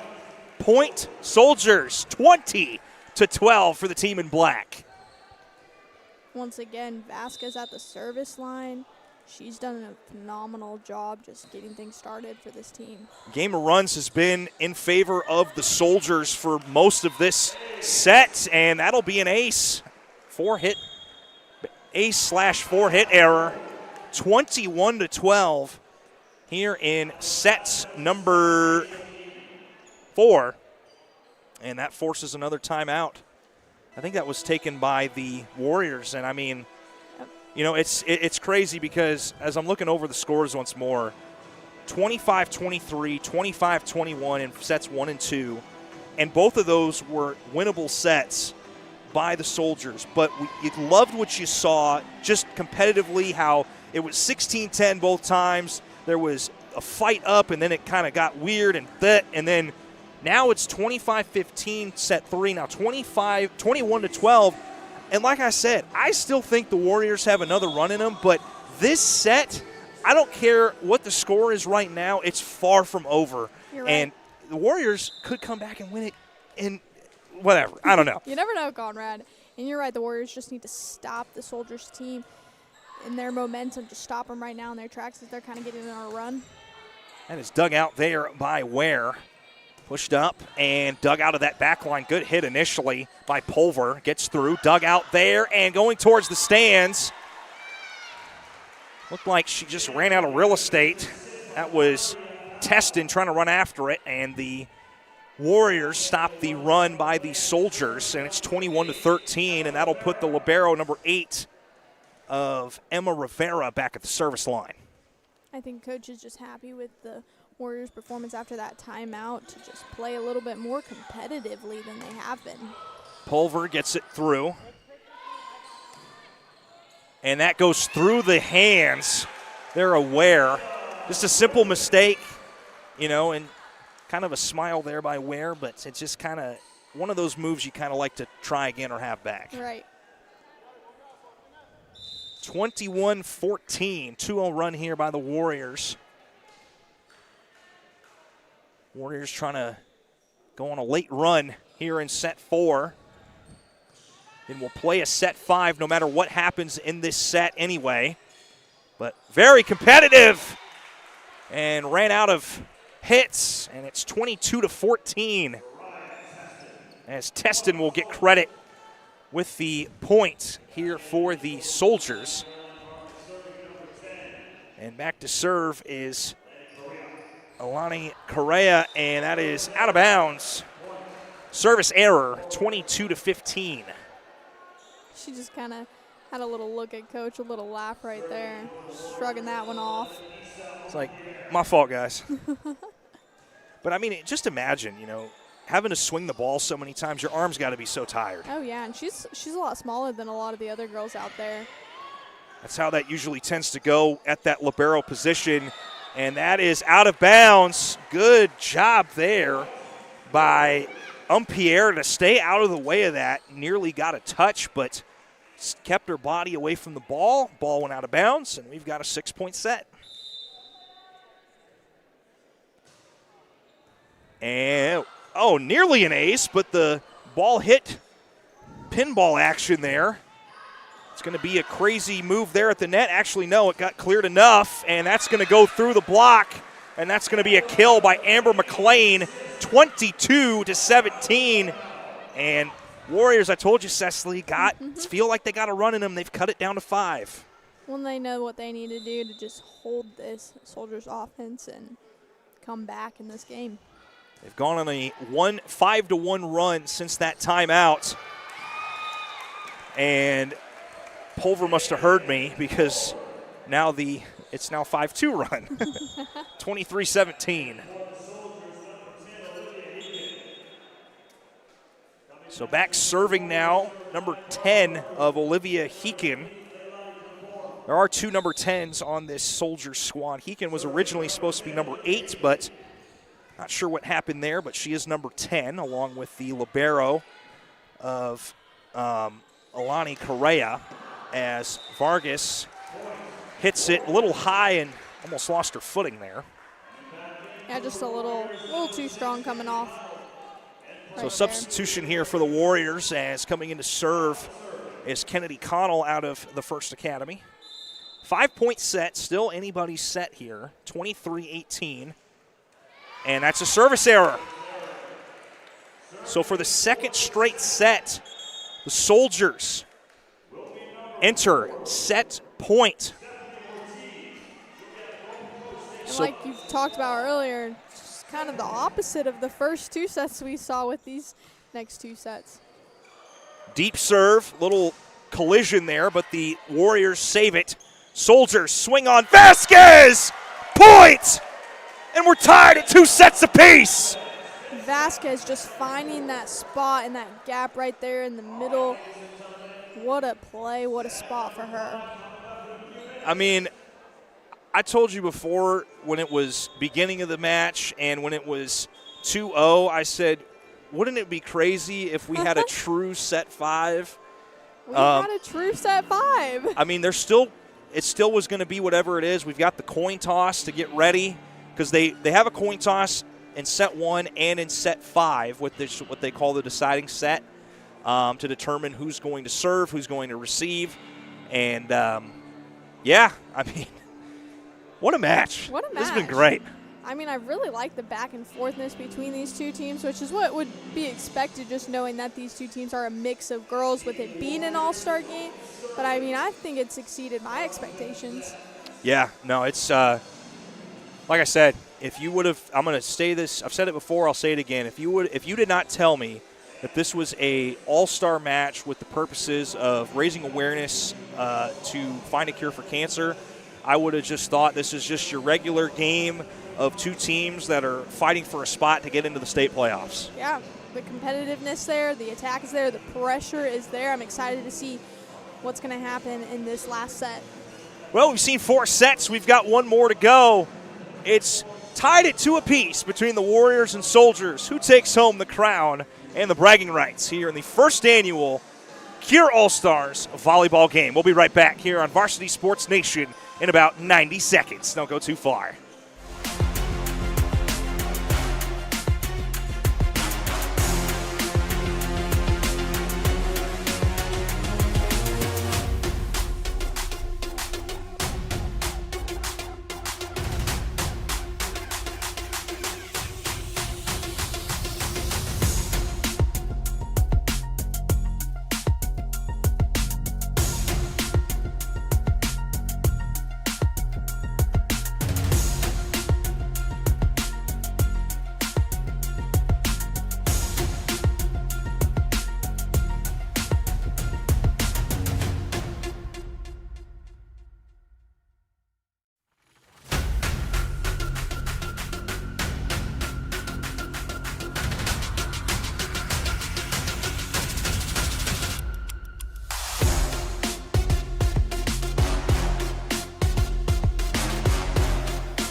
Welcome back into Varsity Sports Nation. Set 5 action here in the first annual Cure All-Stars volleyball game here in Winter Park, Florida, on the campus of the Winter Park Wildcats. Once again, my name is Conrad Volch, joined alongside Cecily Webb, and we've got ourselves a true 5-setter here. It was going to go to 5 anyway to get everybody a chance to play and show their skills, but it's a true 5-setter, and I mean, it's after what we've seen the first couple sets and now the back couple of sets, I'm really interested to see what we see. It's still going to be true volleyball rules. This will only go to 15, but I'm really interested to see what we see. I mean, none of the sets have gone where it had to be an up by 2 situation. We might see that. I don't know.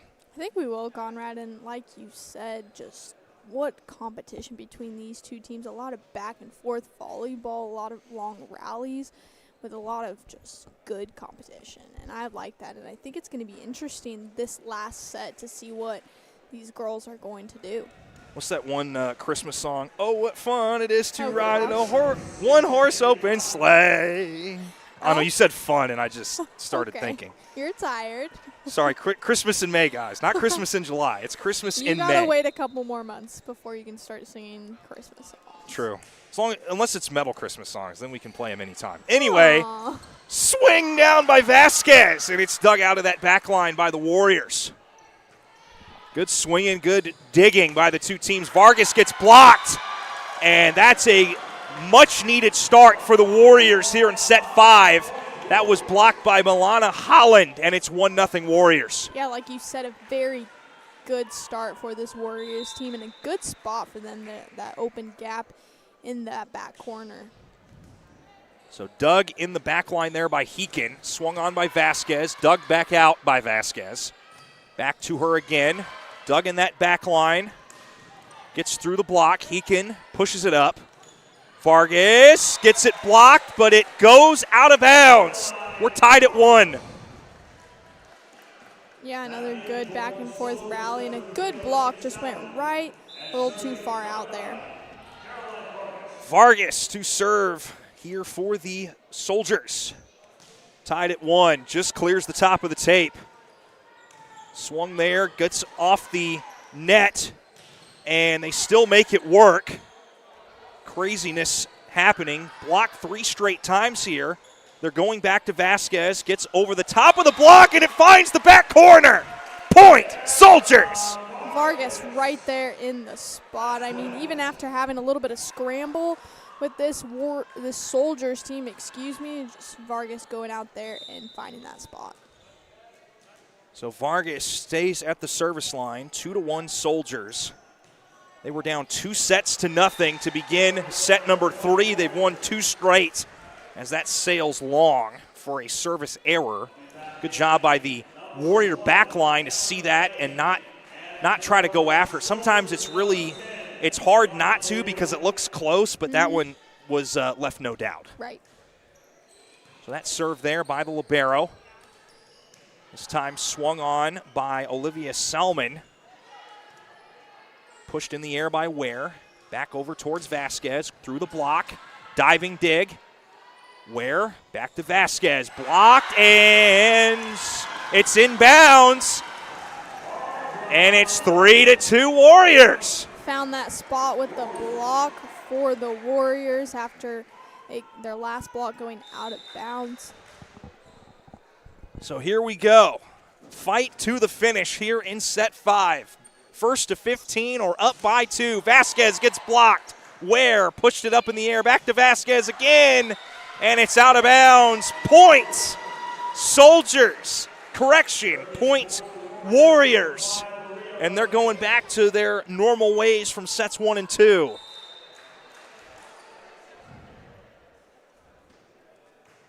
Another low serve. And going towards the stands. They save it. Salmon gets it across on that third hit. Pushed in the air, pushed long, and they call it out. I'm not sure about that one. It was close. That one looked a little into me, but it was close. Wow. I mean, obviously it's hard to see from this angle where we're sitting. We're Right. sitting right on the scores table, but at least from my angle, it looked like it just tapped the line, if nothing else got in, but that's why we don't ref. Right. Yeah, from my angle, it looked about the same, but like you said, we don't have as good of a view as these refs do. Oh, what a block! What a block! There, my number 3 of Olivia Selman.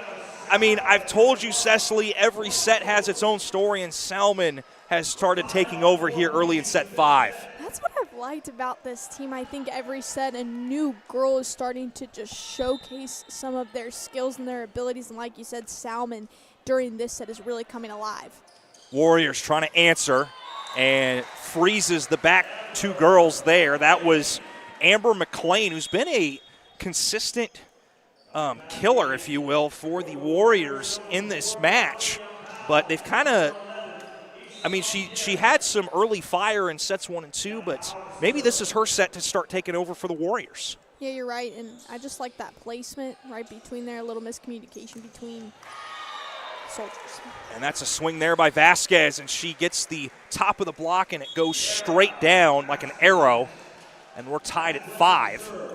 It's so, those hits are so, they like almost mess with your mind, because you're like, oh, it landed on the correct side, but if you're on the Warrior side, but it just goes straight down, but it's so close to the net that it's hard to see. That is an antenna violation, so point Soldiers, 6-5. We saw them immediately just celebrate with that extra point that they got, so otherwise it would have been the Warriors' point. And out of bounds, 6-6. So, I mean, it's anybody's set here as, again, it does not matter what happens in this set. We will declare a winner. Where? Setting up back towards Pulver, gets it through. Warriors get it through. It was touched, so they have to play it. Are the Soldiers swung on, and it was blocked and dug out, but it goes into the stands. And point Warriors, and I have to say it, the score is now 6-7. We couldn't go a broadcast without you finding a way to throw that in there. I mean, you kind of have to. It's a dying trend, but I'm keeping it alive. Okay, I don't Conrad. Okay. It's like, okay, Boomer. Anyway, 8-6 Warriors. They're starting to feel it here in set 5. As Soldiers swing it through, and it falls down. That's a kill for Olivia Salmon, 8-7. Just another one for Salmon, just finding a good spot there, and Warriors weren't able to reach it. So back serving, Alani Correa, the libero for the Soldiers, digs it out, and Vargas saw it late, could not quite dig it out. Yeah, So Vargas had to kind of go backwards a little bit, wasn't able to make it under the ball in time. So 9-7 is your score, Warriors over the Soldiers. Again, first to 15 or up by 2. Pulver gets that one blocked. Swung on there, and it's out of bounds. That was an attack error there by Soraya Teston, and it's 10-7. Yeah, and I mean, this Warriors team looking completely different than the last 2 sets, kind of coming back and attacking. Right there, we're seeing another. And that's taking advantage of what the Soldiers give you. And, I mean, right place, right time. Milana Holland, who got things started here in set number 5 for the Warriors. Really been the anchor on that front line. Right. Pulver splits the block. Warriors able to dig it out. That's popped up into the air, and unable to chase that one down was Vasquez, and it's 12-7. Almost like a momentum shifter for this Warriors team, kind of coming into this 5th set, changing the trajectory of this game so far. So 12-7 is the score. Back to serve is Amber McLean. You have to wonder if they score again here, we should see a timeout by the Soldiers. Never mind, because Caroline Vargas stops it and cuts it to 4. Oh, just a good spot right there for Vargas. So 12-8 is the score. Soldiers down by 4. Heekin with the serve, serves it near that 3-meter line. And that gets initial touch there by Vasquez, but it falls. Vasquez just trying to get under. It wasn't able to get low enough under the ball in time. So 13-8 is your score, and it looks like the coaches are going to let this one play out. As back to serve for the Warriors is Leilani Conformi. Vargas jousts at the nets and points. Soldiers, 13-9. That was a close one. It was, and Vargas just doing a really good job of mixing up some of her attacks. I mean, she has a lot of different type of hits, and she's doing a really good job of finding those good spots and mixing up and kind of being unpredictable on the court. Stephanie Ortiz gets it across the tape. Oh, interesting throw there, and it goes out of bounds, 13-10. Still anybody's match here. And Stephanie Ortiz, again at the service line, has been so consistent behind there tonight. Ortiz, low serve, dug out there by the libero. Good job staying off the net there for Luckert. Swing on by Vasquez, and it's down! Point Soldiers, and it's 13-11. Timeout Warriors. This is nothing short of what we expected, just a back and forth match between these two teams with just such a such a close score, and I'm excited to see these next couple points. Yeah, I said it before, this match, if you've learned nothing, or if there's one thing to take away, that's a better way to say it. If there's one thing to take away from this match, no lead is safe. We saw that in the first 2 sets.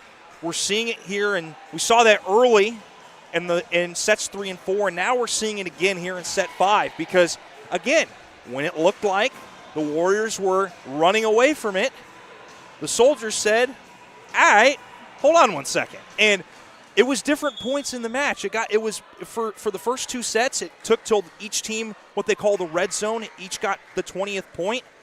And now it's like, I don't know, anything's possible. Anything is possible. Stephanie Ortiz, this time deeper serve towards that back zone. So it'll be pushed back over for Vasquez, and that hits the tape. 4-hit error. And the Warriors have entered match point. Back to serve to try and take the win is Kennedy Connell. Connell serve, dug out. Vargas has to kind of fist push it across. Blocked and down! Vasquez keeps the Soldiers alive. What a block for Vasquez, just being there in the right spot, and like you said, just keeping the Soldiers alive. Match point number 2, 14-12. Vargas back to serve. Short serve. Tapped. Down! Point Soldiers! Wow, what a play right there. Set point, or match point number 3, 14-13. Vargas again, this time deep middle on the serve. Swung, and it's dug into the stands, and that will do it. For the first annual Cure All-Stars Volleyball Girls Game, the winner, the team in white, the Warriors, win in set 5 by a score of 15-13. Cecily, what a match. What a match, and just that last play, a hard hit ball that goes out of bounds. What a game, what a play.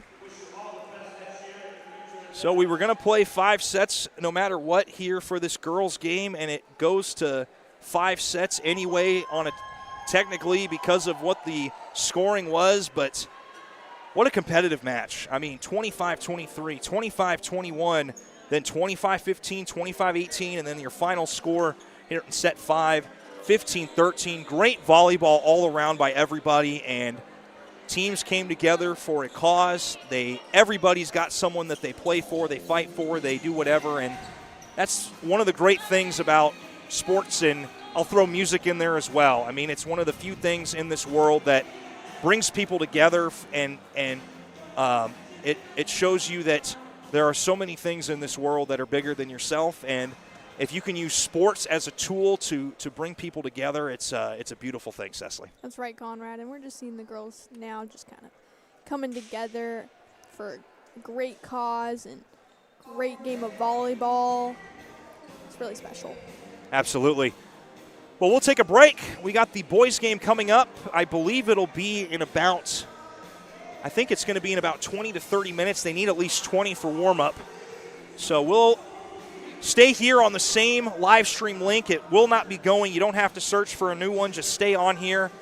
We're going to go dark for about 20 to 30 minutes, but we'll bring you the boys' game coming up next.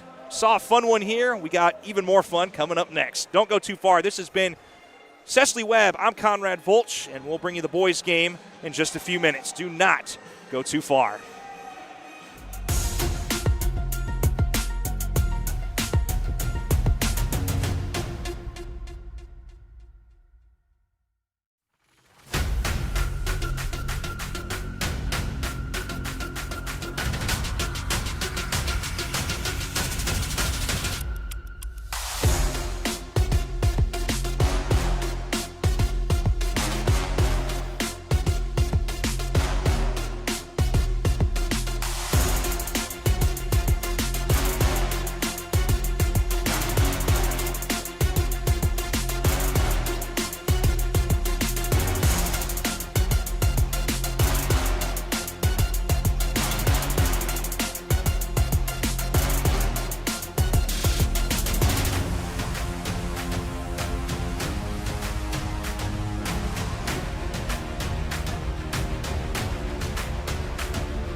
Unleash the champion within.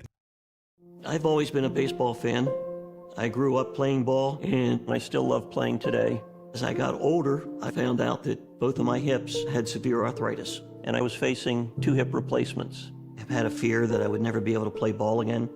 I looked at Dr. Rust, his interest in sports. I said to myself, that's the man I want to see.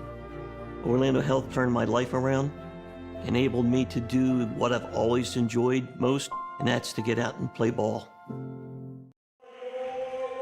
Well, good evening, one and all, and we are back here on Varsity Sports Nation in the land of Winter Park, Florida, on the campus of Winter Park High School. Once again, my name is Conrad Volch, joined alongside Cecily Webb, and if you weren't with us at the top of the other broadcast, if you happen to be on ESPN or ESPN Plus and see a UCF or UNF game, you might see her on the sidelines. Just thought I'd plug that out there. But in all seriousness, we saw an amazing girls match that ended 3-2 in favor of the Warriors, the team in white.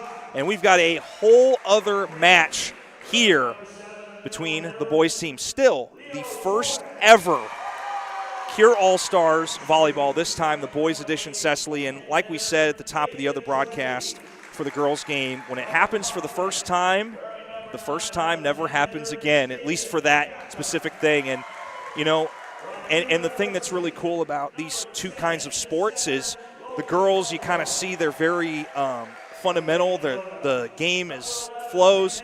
Guys' game, very different. Lots of hard hitting, fast serving. And I don't know. I'm excited to see what we see for this one tonight. I'm excited as well, and like you said, this being a historic game for both men's and women's volleyball, I think it's really special for men's because the sport is not as big.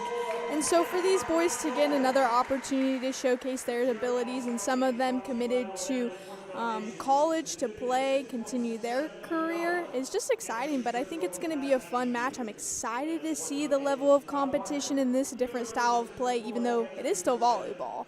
Absolutely. It's crazy how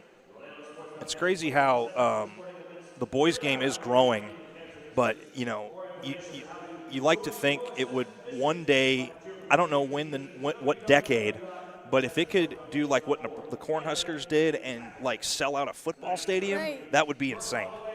But the boys' game is definitely growing, especially at the high school level. Yeah. The NAIA level, they've got their own separate national tournament. They always call that the Battle for the Red Banner. NCAA, you always see like the UC Irvines or the UCLAs or Hawaii. I mean, Hawaii just defeated UC Irvine 3-4. Those are a couple not quite storied franchises. Hawaii for sure. But, yeah, that was great battle as well. It's crazy that we're in this time of the year where it is May, almost June. You know, it's what people in the sports, I guess, production, commentary, whatever world would call the dog days of summer, because you've got professional baseball. But it's crazy because we're here for high school sports, and technically a lot of these guys have either graduated or about to graduate, and it's like, wait a second, your season, oh wait, never mind, let's go have some fun. So no, it's so true. I think these Orlando schools have already had their graduation, so you know, some of these players thought that they were done. They were never going to play another volleyball match, and they get to come out here, have one more fun time with the boys, and I think it's special for these guys. Absolutely. Well, the Warriors for the girls' game were on the opposite side. They're going to be on our side. If you can see us in the camera, hello, I'm down here. The Warriors with the libero jersey in black is on the left side from where we're facing and where our camera angle is. And the Soldiers are on the opposite side. Their libero jersey is in white. Starters have been announced. Rosters have been verified by the first and second referee.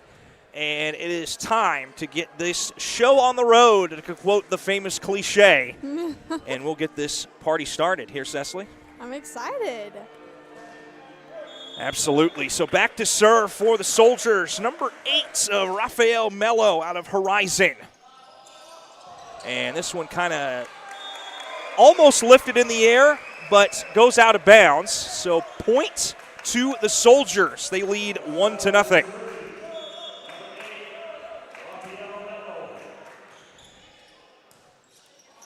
Serve is near the back corner, and that one's blocked and down. Wow. Powerful. I like it. It's a completely different type of power with men's versus what we just watched with the women's volleyball. Yeah, both beautiful games, but played so differently.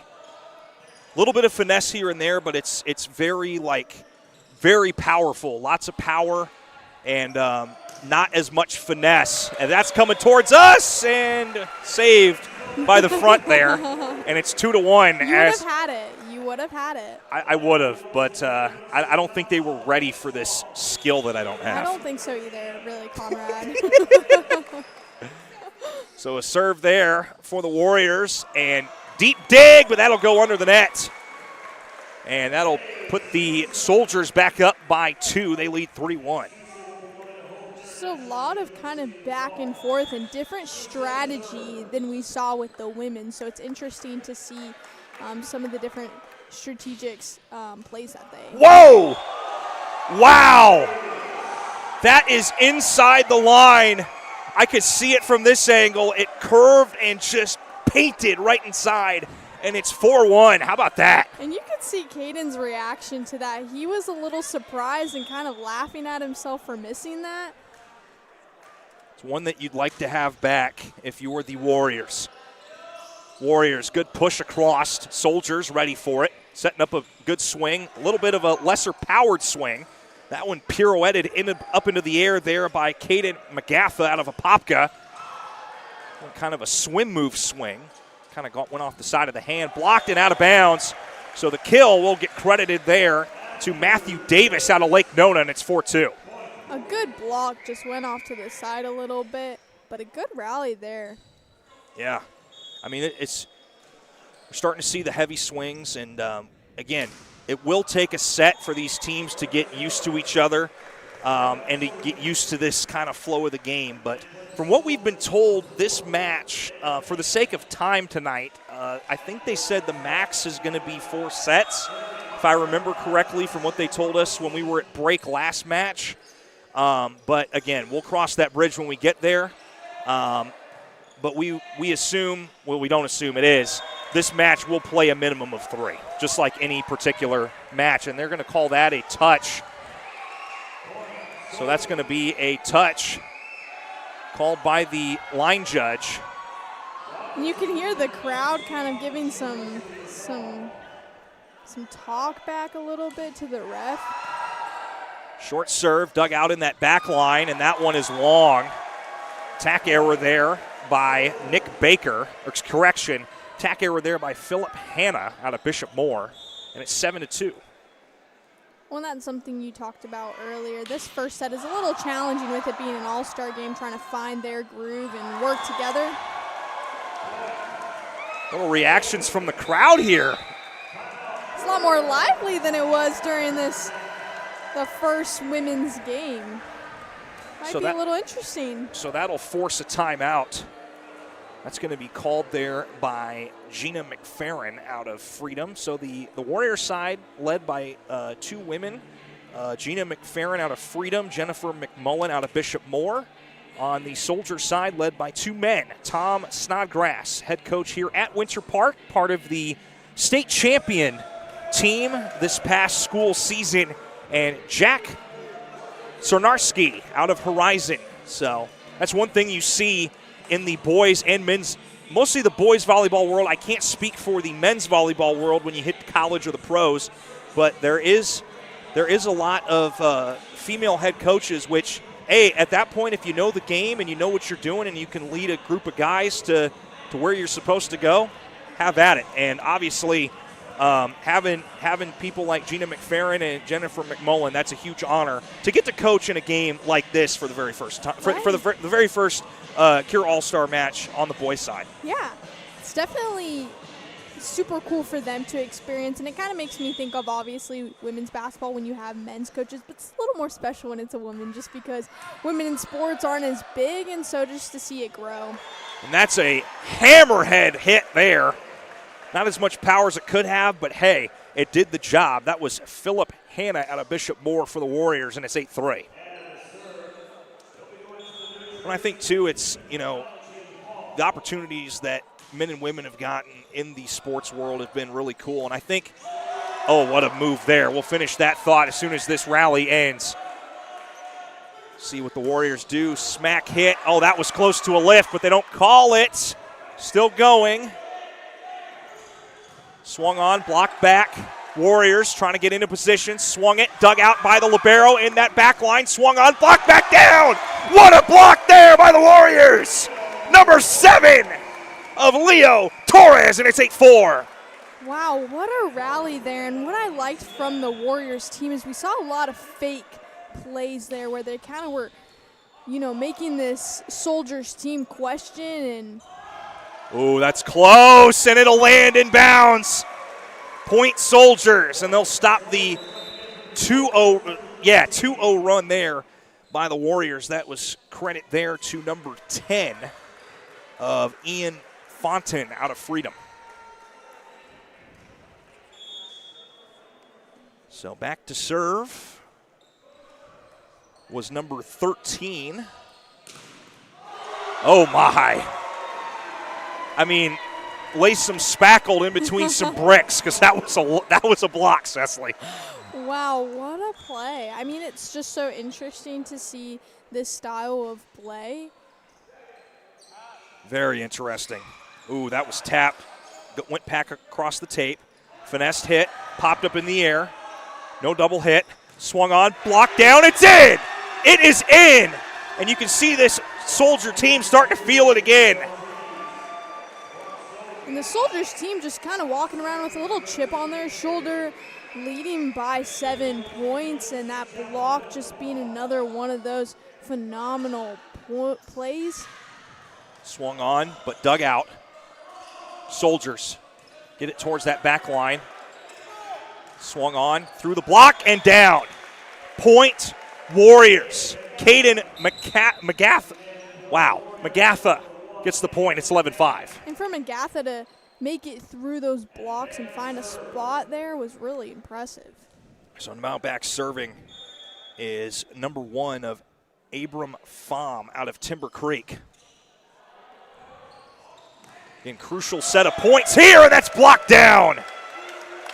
11-6 is your score. Warriors starting to storm back.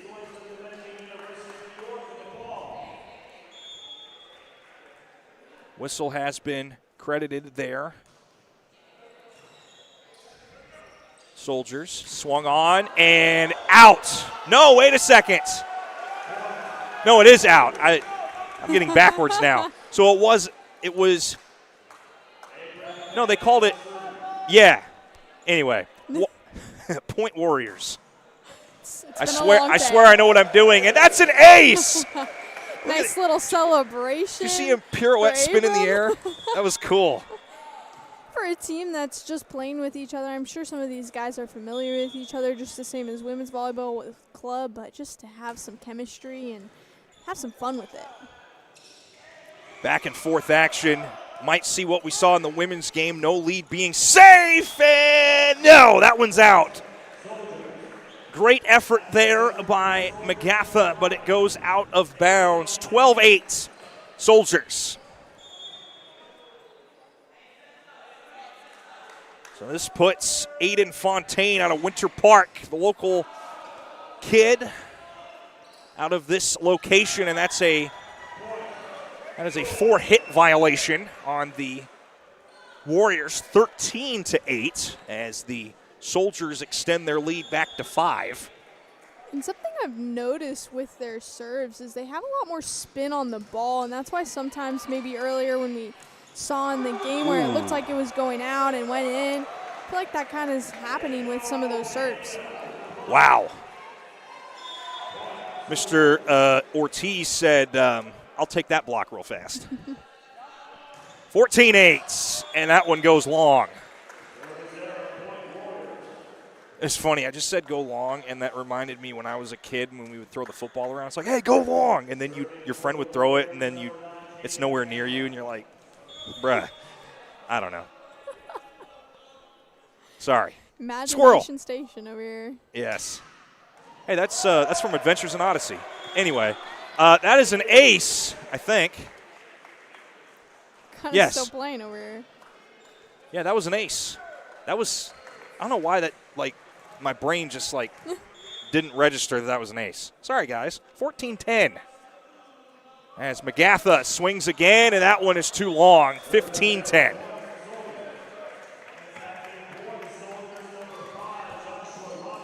So that'll sub the libero in for the Warriors, number 6. Or correction, for the Soldiers, number 6.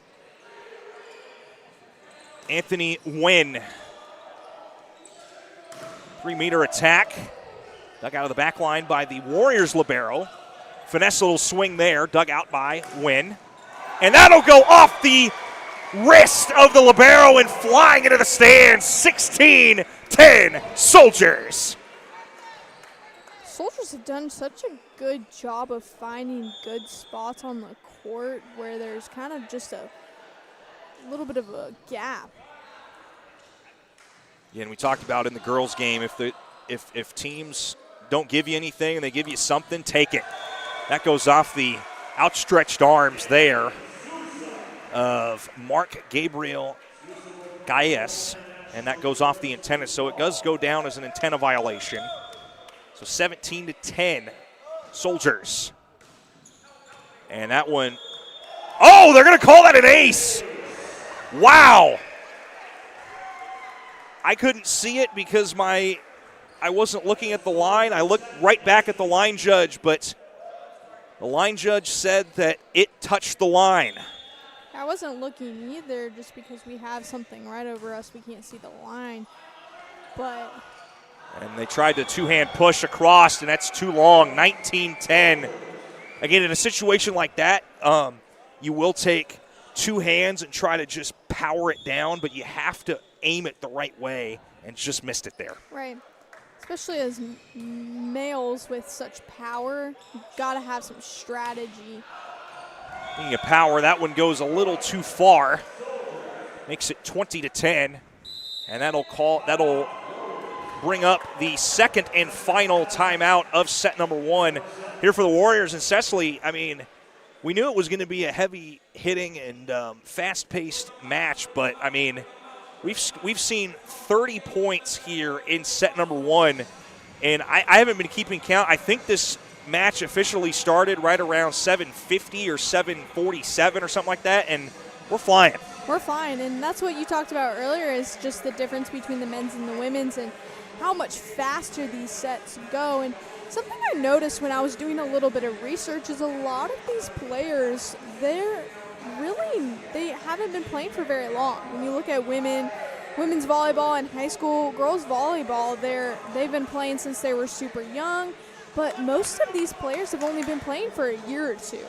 Yeah, because a lot of the boys volleyball programs at the high school level weren't started very long ago. Some are still in their infancy, getting all the necessary paperwork done that you have to do with the whatever administration and all that kind of stuff. And so the fact that these guys, have shots to get scholarships after playing maybe in high school for less than 3 seasons shows, how fast they pick up the sport and what they're able to do with it, as that is a point for the Warriors, number 4, James Kaleo. It's 20-11. So that'll put the libero Jean-Paul Matos at the line to serve. Warriors got some work to do. Soldiers set up. Oh, it was blocked, but it just sneaks over the tape. And that one hit into a layer of bricks and straight down. Credit the block to number 5, Joshua Robinson out of Horizon. Like I said earlier, the Soldiers have just been so good with their blocks this entire first set. They're really holding this Soldiers offense. Or excuse me, this Warriors offense. So back serving now for the Soldiers, number 8 of Rafael Mello. Is able to get dug out, and that one sneaks across. There is James Kaleo, picks up the point, 21-12, as we get a substitution here. In for the front line for the Warriors, number 11, Matthew Davis out of Lake Nona, and back serving is Mark Gabriel Callejas.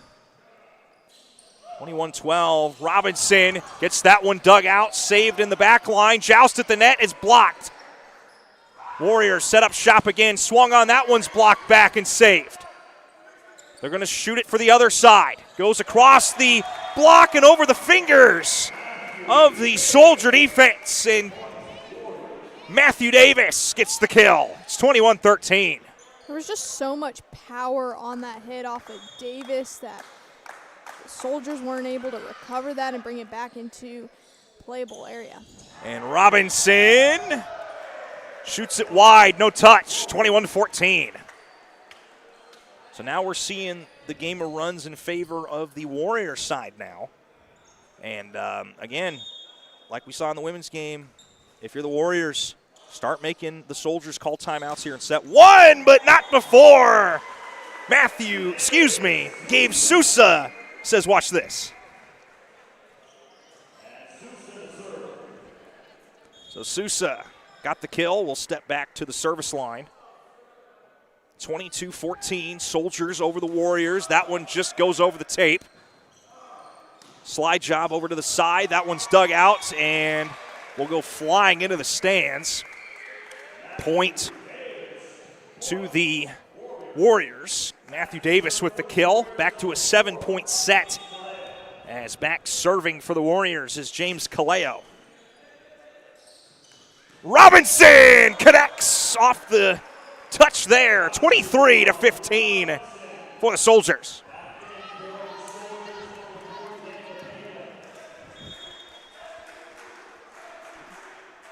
So still serving, or should I say back serving, is Joshua Robinson. Robinson almost got a double, but we play on.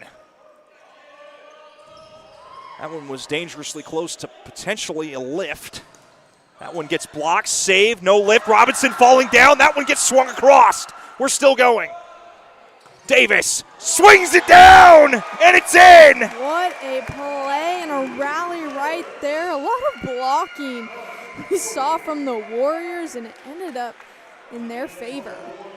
So with that point, substitution for the Warriors. That'll bring in Leo Torres out of Freedom, and back serving is Philip Hanna out of Bishop Moore. Long, deep serve. Out of position there was the swing, but it got through. That one gets blocked back. Warriors trying to reload here. Davis gets blocked, dug out. They'll feed it back towards Hanna. This time out of position, able to get just enough of his arm to swing at it, and that one missed one guy but was popped up in the air. Soldiers get that one down. Wow, the Soldiers finding a really good spot right there. Man, we're really having some action-packed volleyball. I'm liking it. 24-16. Set point here for the Soldiers. Deep serve, that time dug out by Kaleo. Davis gets that one dug. Over towards that right side, clears. 3-meter attack, and they're going to say no touch, out of bounds. Point to the Soldiers. They take set one, 25-16, and they lead the match 1-0. Cecily, I mean, we knew it was going to be fast-paced here, but what'd you think of that first set thus far? That was super exciting. I mean, the entire game, it was so back and forth, a lot of competition. I mean, we talked about it with the women's, how this first set is hard because you're playing with guys that you're not familiar with, or maybe you're familiar with, but just trying to find what's working for you guys, what's not working. So I think that was a really good start, and I'm excited to see the response from the Warriors, maybe just to find a little bit more of their groove coming into this second set. Well, we'll give you the second set action in about 2.5 minutes here on Varsity Sports Nation. Don't go too far.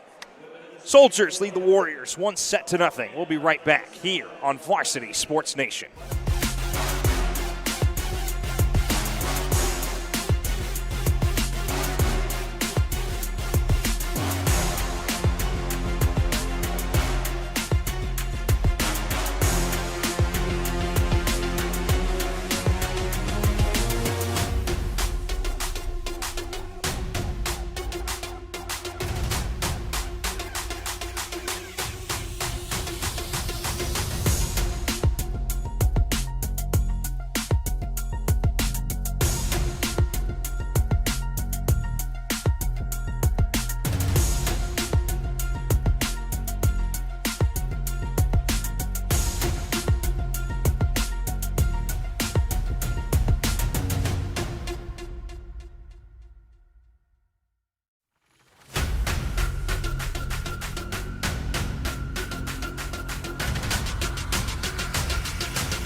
Welcome back into Varsity Sports Nation here in the land of Winter Park, Florida. Once again, my name is Conrad Volch, joined alongside by Cecily Webb from the great state of Colorado, where it is dry heat, not humidity, so we're both suffering. I'm just kidding. We have lived in Florida for at least 3 years, guys. It's okay. Yep. But I feel like I'm a Floridian by now. I've lived here long enough. Honestly, yeah. I'm truly a Floridian. Are you? I am. I get cold when I go back to Colorado. Yes. I'll say this. Dry climate cold is just bone chilling. You know, I It's so actually weird. think the opposite. Really? I think, like, cold here is really cold. Like, when it gets to the 40s here in Florida, I freeze. And I think it's worse. 40 in Colorado is nice. 40 here is cold. Oh, okay. I That's don't know. different. That's just me. I would have never expected that. I don't know. I don't know. That could just be me. I don't know either. I might just be dramatic now. Speaking of dramatic, the Soldiers just got a point. That was a dramatic point. We saw a little bit of and I think that may be with the spin of the ball. I don't know. The ball's been kind of going in some different directions. It's been interesting to see. Definitely. Well, and that's the thing, with it being hit so hard, it's going to spin in different ways, different from probably the women's game as well. Yeah. That gets blocked, and that one lands inbounds. Another good spot. That was right where the last point landed for the Soldiers. That was really attacking that corner right there. Yeah, that was the combined block there of Robinson and Fontaine, I believe. So 2-0 Soldiers. That one hit towards the back corner zone. 3-meter attack. That one, oh my, that is popped high into the air, stayed inside the antennas, swung on, and no touch. Point Soldiers. Man, I mean, that hit by the Warriors was really hard. It just, if it was going down a little bit, that would have been such a good play. So back serving is number 6 there for the Soldiers. Robinson hits it hard, but too far. We know Robinson can hit it, but just sailed it just a tad wide. It was almost right there, just a little bit. And that one is a service error on the Warriors, so it'll go back to the Soldiers. They lead 4-1. We haven't seen too many service errors. I was expecting to see just a little bit more just because of the lack of experience. And that's an ace. Perfectly served. Hit the tape. Tape slowed it down just enough, and it snuck over. Man, 5-1. What a play right there. That was Mr. Robinson with the ace. I don't think anybody thought that was going to land the way it did. Well, froze the front line, but not if the Honorable Leonardo Nabut from Olympia has something to say about it. He'll get the credit for the kill on that play. And that'll put number 1 of Abram Pham back there. Oh, this one's going to have to be chased down. But chased down there by the Soldiers. Warriors loading up. Davis gets blocked. And that's point Soldiers at 6-2. Conrad, I'd say the biggest strength among this Soldiers team is their ability to block. I mean, a lot of big plays, a lot of big points that could have gone to the Warriors have been in favor of the Soldiers just due to all those good, strong blocks. Definitely so. And perfectly placed ball. Again, starting to heat up here for this Warriors team, Leonardo Nabut. As he makes it 6-3. We get a couple subs here for the Warriors. In for the team in white, number 10, who's back to serve, Logan Calderon out of University, and number 8 of Nathan Drain out of East River. That one gets across, Drain with the dig. And that one goes off. Oh, it's dug back. Exactly how they drew it up. It goes out of bounds. Warriors want to touch. They don't get it. And it's point Soldiers at 7-3. That one was close. That was close. I mean, you could tell even the coaches were kind of laughing about it. It looked like it was real close from over here. So this time it will be serve from Aiden Fontaine. And drains it down for a point. That was a good one there. 7-4. Well, I mean, that's a really good spot that these Warriors have found. They've got a couple points off of hitting that corner right up there. If they can kind of stay consistent with that, they might be able to come back a little bit. So that was a service error there committed by the Warriors.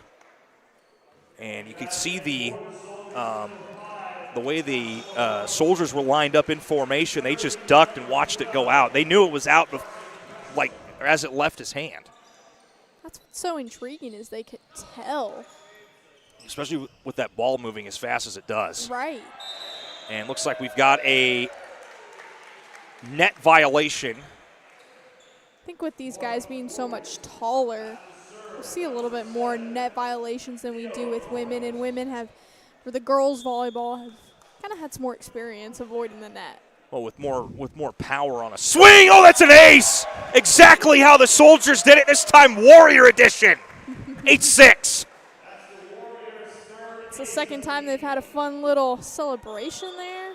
It's Mr. Leo Torres who says, take that. Goes right at the libero for the Soldiers. Wearing the libero jersey this set is Carson Pressler out of Freedom. And Robinson with the dump. Short attack, it's down. Oh. Point Soldiers, Aiden Fontaine, and it's 9-6. What a just strong eye from the Soldiers to be able to find that little gap. You could see it over here. There was nobody covering that spot, and no one was able to get there quick enough just to get another point on the board. So with that point scored there by the Soldiers, this puts Rafael Mello back there. And that was just a little bit high of a set there. Goes off the pole. Point to the Soldiers. 10-6 is your score.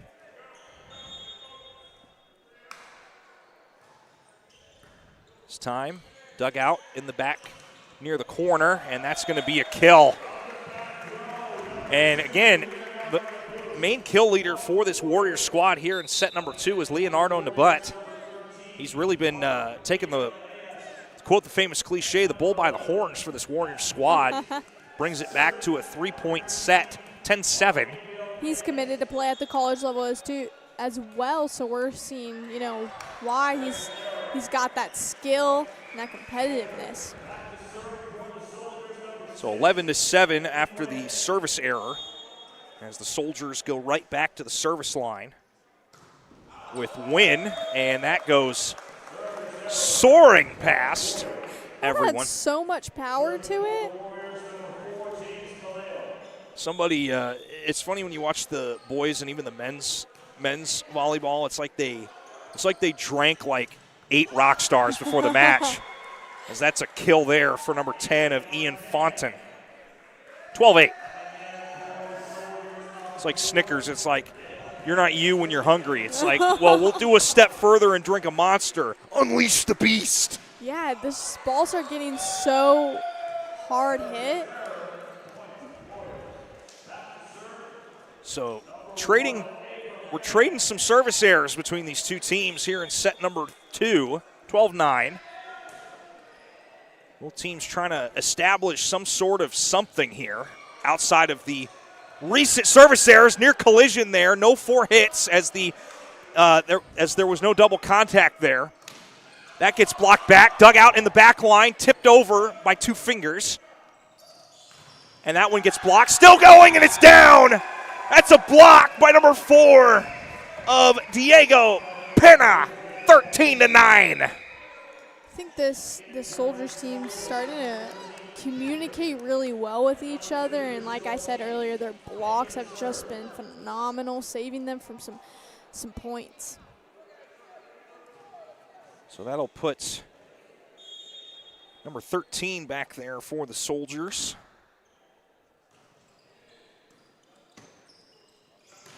And the Warriors, oh, what a swing. That was Leo Torres making his presence known. And I'm telling you, this Warriors squad, they're doing, I think, as long as they keep this set within 3, they have a chance to take it. I think you're right. I mean, they're so competitive, and their strategy, you can tell their communication is getting better over from the first set to the second one. I think they have a shot. That one, oh, that was saved with the left shoulder panel, I guess. If that's even the correct terminology, some attempted trickery by the center. Oh, it's painted down the line. Point Soldiers.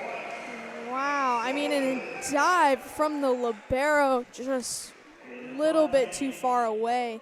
But, man, amazing effort. 14-10, Soldiers. Aiden Fontaine back to serve. And that's in the net, 14-11. And just when it seems like one side's going to start establishing something, net. Well, and that goes to both teams, just having a strength of not letting a team get that momentum, build that momentum. They stop it when it starts, and another little back and forth thing we've got. So 15-11 following back-to-back service errors between these two teams. That puts Pressler back to serve. And that is swung on and down. Great swing there by the Warriors, and it's back to a 3-point set, 15-12 now.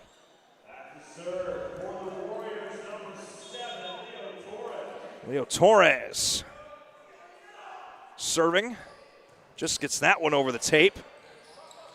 Put in the air, and that one dug out of the back line there by Nabutz, and they're going to say it's served out, but it was touched. So the Warriors starting to claw their way back in just a tad bit. They've cut it to 2. They have. You can tell they're not backing down. They're not getting down on themselves. They're just playing with confidence. Oh, yes. That's what we call I forgot what we call that, but I was going to say a ricochet or a rebound. I don't know. I'll say off the ricochet. Okay, that works. So the ricochet kill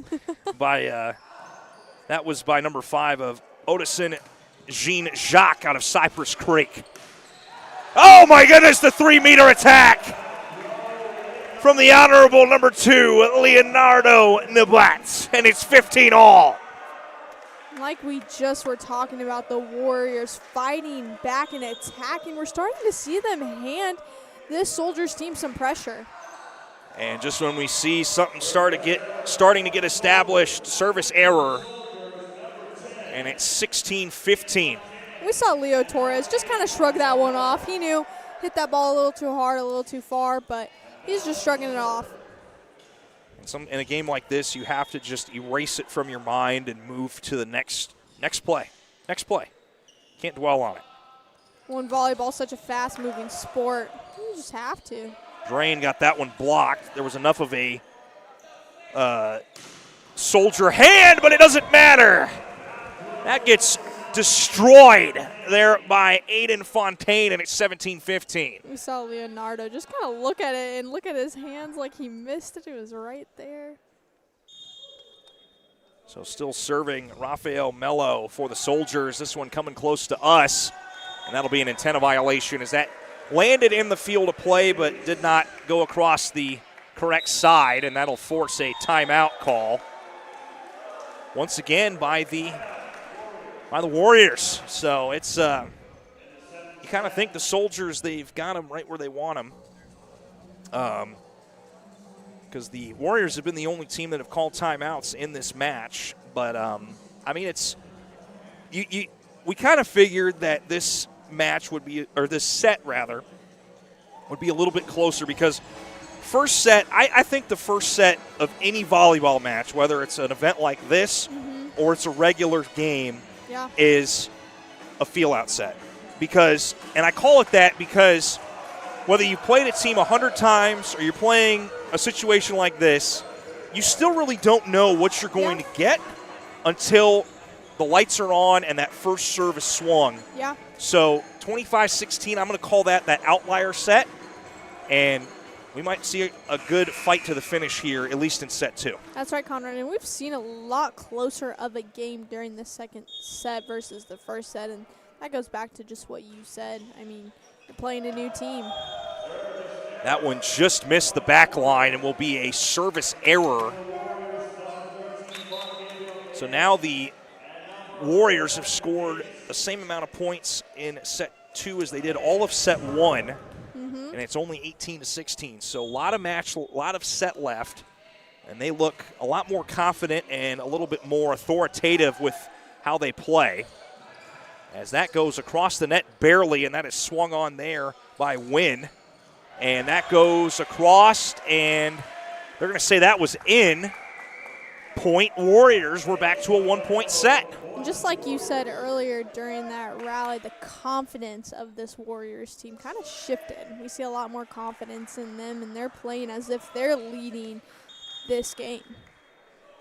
So 18-17 off the serve. And that gets hammered. I mean, someone went to Home Depot and bought some nails for their hammer. That's a kill. Wow, what a kill from Joshua Robinson with just so much power and confidence in that hit. So back to a 2-point set, 19-17 in favor of the Soldiers. Big swing there. Warriors trying to stay in system. That one gets blocked back. And Soldiers being in the right spot. Robinson again! Lay down some more nails with your hammer, sir. It's 20-17.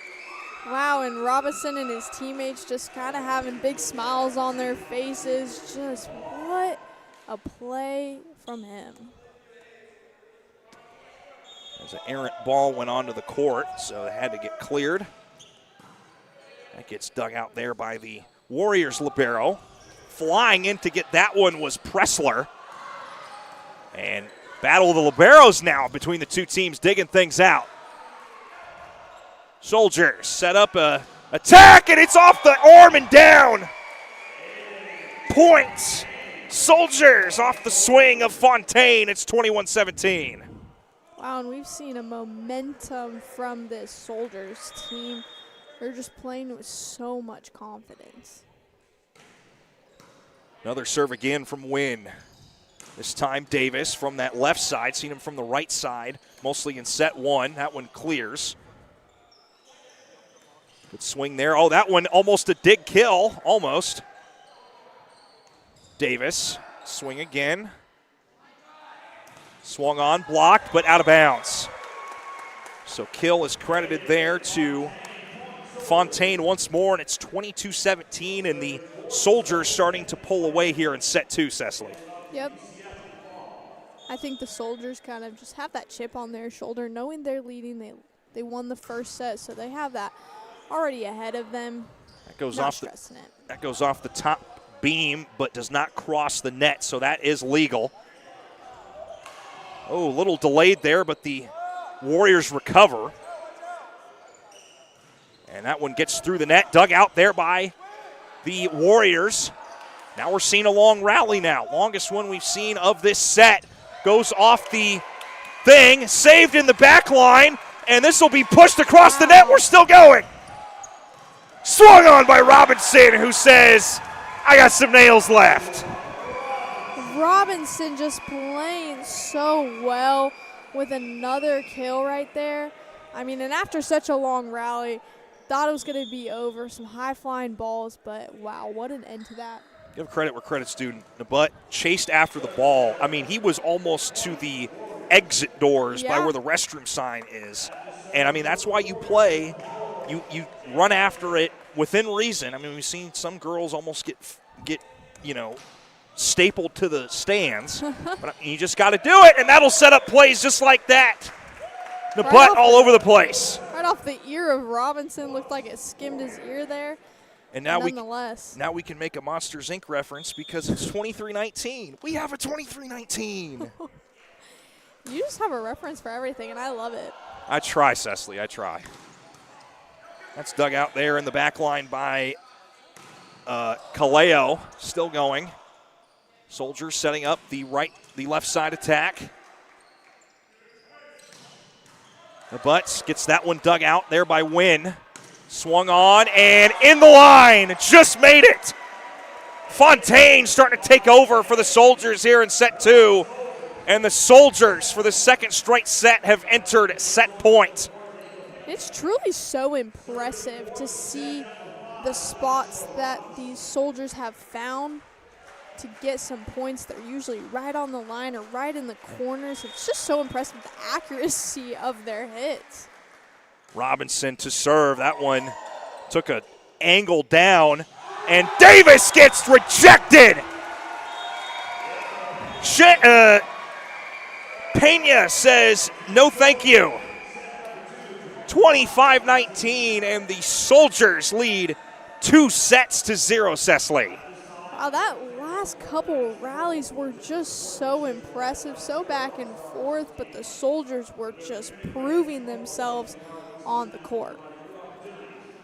Well, we've seen 2 sets now, and we'll see for sure a third. Again, we heard rumors that this match is going to go no longer than 4 sets, allegedly, but we will cross that bridge when we get there. But nonetheless, we've seen some, once again, great volleyball here for the second straight match.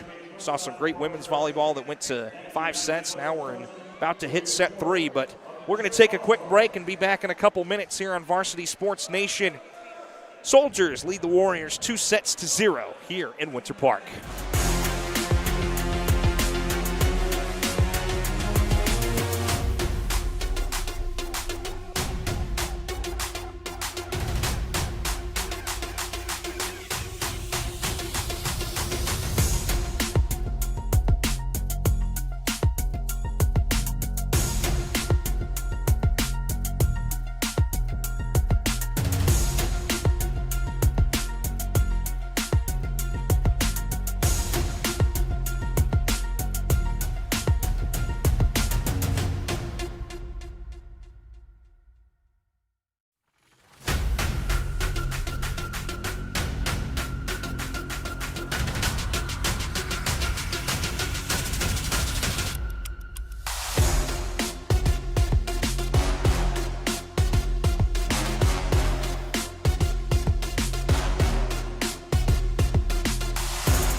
Welcome back into Varsity Sports Nation here in the land of Winter Park, Florida. Set 3 is upon us here in the first annual Cure All-Stars volleyball game for the boys. Warriors down 2-0, and they start that set off strong with a kill from number 4 of James Kaleo, and it's 1-0.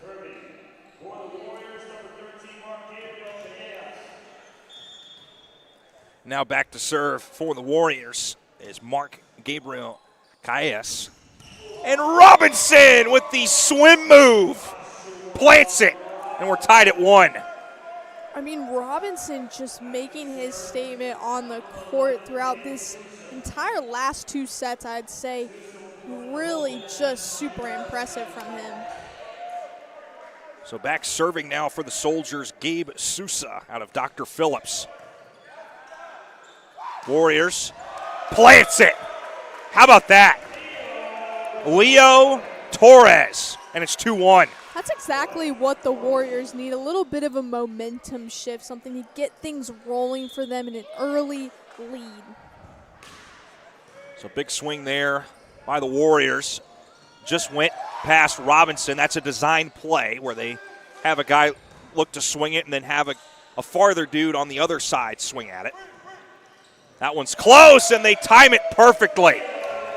Torres with back-to-back points here for the Warriors. It's 3-1.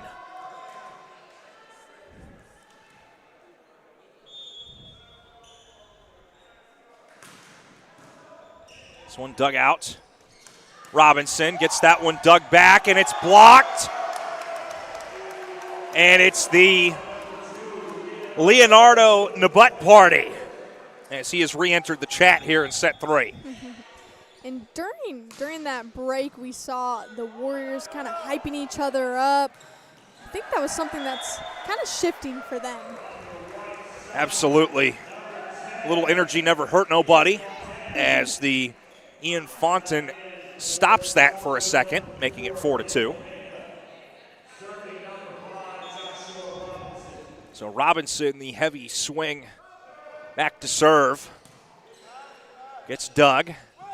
Sent over the left side, blocked down. How about that, good sir, Mr. Fonten? And it's 4-3. It looked like the Warriors just had a little bit of confusion where the ball was going after that hit, but. And that is spun and goes to the sideline. That'll end the 2-0 run there by the Soldiers. It's 5-3 in favor of the Warriors. As Torres, who's been hot here early in this set, steps back to serve. And that gets hit high, almost goes up into the upper deck.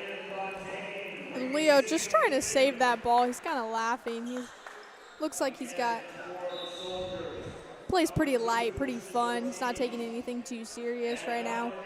I mean, that's the big thing about this set of games is, you know, it's competitive play, but it's at the end of the day, it's one more match you never thought you'd get to have with your boys and with your friends and new teammates for a game, and you're all coming together to support a good cause at the end of the day. As that was a kill there by Caden McGatha for the Warriors, 6-4.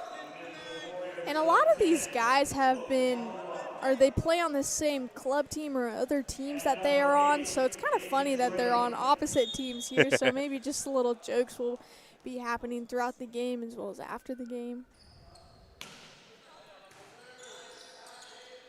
It's set up there. That is pushed back. Dug out there by Pressler. And that gets hammered down by Drain. Drain drains it for a point at 7-4. What a good spot there for Drain. He just found an open spot on the court. So that'll put number 10 in white, Logan Calderon out of University. Came in late in set 2. Two-hand push towards the corner. And Drain gets enough of a kiss off the top for it to go across. And that gets dug out there. saved from going into the stands, pushed back across. We still play. This is going to have to be an interesting save, and it gets across for the Warriors. Set up for the Soldiers. Bashed and out of bounds. So the block is nowhere, and Fontaine gets credit with the kill. We saw a lot of scrambling between both of these offense, and it was a little bit crazy, but overall, it was just an interesting rally. It's like eggs. It's never over easy. It's always a scramble, at least here, as that goes out of bounds for the service error, and it's 8-5. I think that's a lot of the difference between the girls and the men's volleyball is there's a lot more scrambling we're seeing happening here. Oh, that just gets in the corner. Stop it. That was beautiful. Leonardo Nabutt with the ace.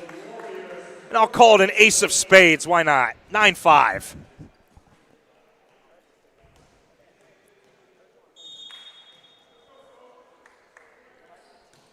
Nabutt, same corner. This time dug out. This time gets high up into the air. This is going to be close at the net. Still saved. Pushed back towards the Warriors' side by the Soldiers. And I'm telling you, Cecily, Callejas must have hung up in the air for like 8 seconds because I saw him go up and it's like he hit pause. I don't know what to tell you. That was crazy. I noticed that earlier, and I think it was with Robinson's serve. He was up there forever. So they're going to – wait a second. So they said it was a point. There was a – looks like they changed it. It's point Soldiers. I wonder what happened.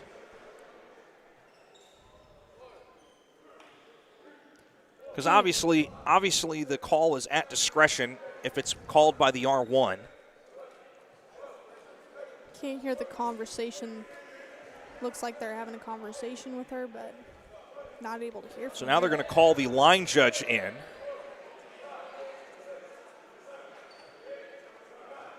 So currently as it stands, it's 9-6 in favor of the Soldiers. And after all that, they're going to just do a clean replay. Usually they'll do that if someone can't see something or there's not enough evidence or it just wasn't anything. So it goes back to 9-5. And that time, some glasses fell off there. Looks like Philip the Hanna lenses fell out of him as well. So after all that, it goes back to 9-6. Well, that's what's interesting about high school and a game like this. We don't have replay. We don't have. What were you saying about replay, Miss Cecily? We don't have. Robinson the just scored. That's the replay. Thank you, Conrad. Thank you.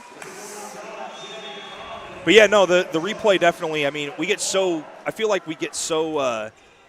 We're so spoiled with like the college game now. With almost any sport has replay, and of course, pro sports has it. And then you get to a game like this, it's like I want a replay. Well, it's like that's funny because we don't have that. So. Well, it's interesting to think with sports back in the day they didn't have that. So we're getting a taste of what it would be like at the professional level without replay. It just changes the entirety of the game. Well, I can tell you at the high school level, referees aren't even allowed to see video from anybody, at least in NFHS. I only know that because I'm taking classes to become a volleyball referee right now. Oh, wow. So that's fresh on my mind from my last class. Right. But no, that's a rule. It doesn't matter if a fan or a coach or someone where we're sitting gets it, they're not allowed to look at it. Oh, interesting. So, but I'm guessing replay will eventually be a thing as Robinson gets it down for the kill. It's 11-8, but I think, in all seriousness, I think that is where high school sports is trending. I think we're already seeing NIL deals. We're seeing, I've seen it in high school baseball with catchers. I mean, they've got the IFB in their right ear to talk to one of the coaches. I mean, the high school game is evolving. It is forever changing, same as college and pro sports, but it's just interesting to see the changes at the high school level. So it looks like we have a wet spot on the floor somewhere, I guess. But I don't have any towels, Cecily, so I can't clean it. You would have ran out there and cleaned it too, headset and all. I'm not gonna lie, I would have. Yeah. Were you feeling the itch? Yeah, I'm not gonna lie. The job needs to be done. For those who don't know, I clean floors for the Orlando Valkyries, and he's iconic. He's an icon well, thank to you, the Cecily. Valkyries. But our last match was like May 1st, I think. Dang, it's been 22 days. That's crazy. You're itching. Yes, I am. Well, I'll tell you who's not itching, Leo Torres, because he just hammered that one down for a point. 12-8. And Leo being another strong player on this Warriors team, having a lot of impressive plays there. So that'll put Mark Gabriel Cajas back to serve, up 4. Soldiers trying to get a groove back here as that one gets blocked back. Dangerously close to potentially being an antenna violation, but that one gets blocked and out of bounds. Point Soldiers as Gabe Sousa gets credit with the kill, and it's back to a 3-point set. Another just back and forth set. And it looks like the crowd got involved on that one as we heard a late shout on that one. But we always love some good audience participation as well. We love it. We've seen some more audience participation. That was a hard one. I was going to say, Cecily, are you all right? I don't know what I was trying to mix. Do you need some there. coffee? I know it's 8:58 p.m. Eastern time, but do you need some coffee? I do. I really do. As I was saying, we're seeing a lot of crowd action. And that's ace action by Mr. Robinson. Wow. Insane. Robinson just so strong in all parts of the He definitely court. drank his coffee today. He drank his coffee. Warriors. And they answer right back by Mr. Torres. And it's 14-11. This has been mostly Warriors here in set 3. I've been impressed how they've attacked. I mean, you said it best. I mean, we saw it in the break. They were just hyping each other up, going. I mean, it was. You could probably hear them in Kissimmee how loud they were yelling. They were yelling, which is always good. That was close. That was close. They're going to say point Soldiers. That looked like it went off the antenna, but no call there. It did. I wasn't sure. Saw Nick Baker come off, and he kind of had a little smirk on his face. So 14-12 is your score. Good swing there. Diving dig, or diving save, I should say. That goes up in the air, stays off the rafters, and that gets hammered down. What a play for the Warriors just to keep the Soldiers kind of scrambling in their offense, and they were ready to go when the ball came back to them. Philip Hanna said, we're not going to continue this rally. I'm going to end this now. 15-12. Warriors have not allowed the Soldiers to get closer than 2. And another big hit there by the team in white. It's 16-12.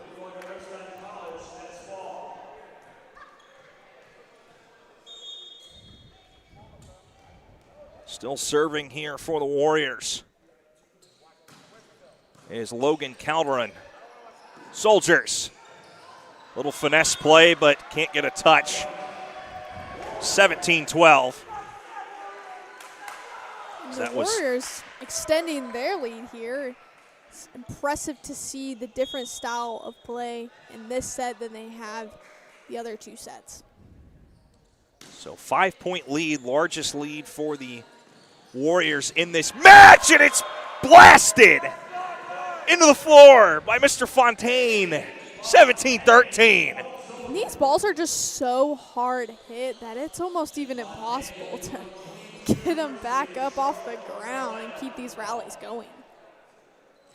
I can imagine that. I don't know how often they have to reorder volleyballs for the men's game, but it has to be so, like, every couple of years at least. Has to be. Warriors want a double. Soldiers keep going. Swung on there, gets off the tip. Good save there by the Warriors in the back line. That's going to be the third hit by Kaleo, and that gets destroyed down by Mr. Sousa, and it's 17-14. The libero for the Warriors just trying to get under it. Kind of got behind it a little bit. What's the name of that game where there's like a rope and you have to like... Tug of war? No, not tug of war. It's where you're like walking and you have to bend backwards and stay up and not fall over. Limbo? Yeah! Limbo. I don't know why I forgot that. Well, then you made me question the name of it. I was like, no, surely. That's what he was doing? He was going under. Yeah. I don't know. He was limboing the ball. Yeah, I don't know if people would like that reference, but Probably hey. not a term. But that's okay. I don't know. Might be. But Mr. Drain says, I'm going to get a kill. And that's what he did. Because it's 19-14. We've seen Nathan Drain. He's come up in some big moments throughout this match. He's made his presence known when he's on the floor. And on our broadcast, too. Definitely. Because you love to make the drains. I mean, jokes. It's true. You have to. Imagine this. Imagine he gets a job working for a plumbing company. That would be, imagine if he gets an NIL deal from a plumbing service. That would be so cool. You are cooking up some good ideas here. But Robinson is going to block that. He blocks the drain and gets a point. I don't know if that worked. I'm like out of ideas right now. I'm trying. You're pulling. You're pulling. Well, thank you. I try. So Pressler gets the serve. 3-meter attack, and all the Soldiers get out of the way. And it's 19-17. Just closing the gap. The Soldiers are coming to make their way back, trying to win this third set. Pressler, another short serve. Drain, a little too far. Can't quite drain that one down for a point. And the Soldiers lodging a comeback here. It's 19-18 here in set 3. Well, I mean, that was the biggest gap we've seen with the Warriors ahead. So the Soldiers they've been playing with confidence this entire couple sets. So that one gets blocked back, and too many, not enough hits to continue, and we're tied up at 19. Oh, just a lot of scrambling like we talked about earlier, and I think that's the key, is the Soldiers have just been more consistent on the court in their system and in their positions. So we've seen Pressler go on a long tenure from that service line. Oh my goodness. Sousa put the sauce on that. I don't know.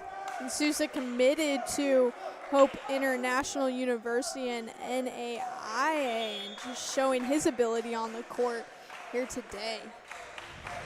So 20-19 is your score. And still going. Up in the air, blocked, and they're going to say point Soldiers. I think somebody was in the net on the Warriors side. And Pressler just leading this run for the Soldiers behind the line. He's doing an impressive job. So 21-19. Swung on and just touched last second. That's the kill for Aiden Fontaine, and it's 22-19. So we just got word that if the Soldiers win this set, this match will be over. So we'll kind of see how this goes. Swung on, out of bounds. Attack error on the Warriors. And we've got a 23-19. Another 23-19. Paying homage to the great Monsters, Inc. franchise. I don't know. No, I love it. I love it. So Mr. Wynn will step back to serve. Wynn came back in. Pressler still serving. And Mr. Robinson blocks it down. What a run for the Soldiers. Wow, the Soldiers just making their presence known, starting with Pressler and Joshua Robinson.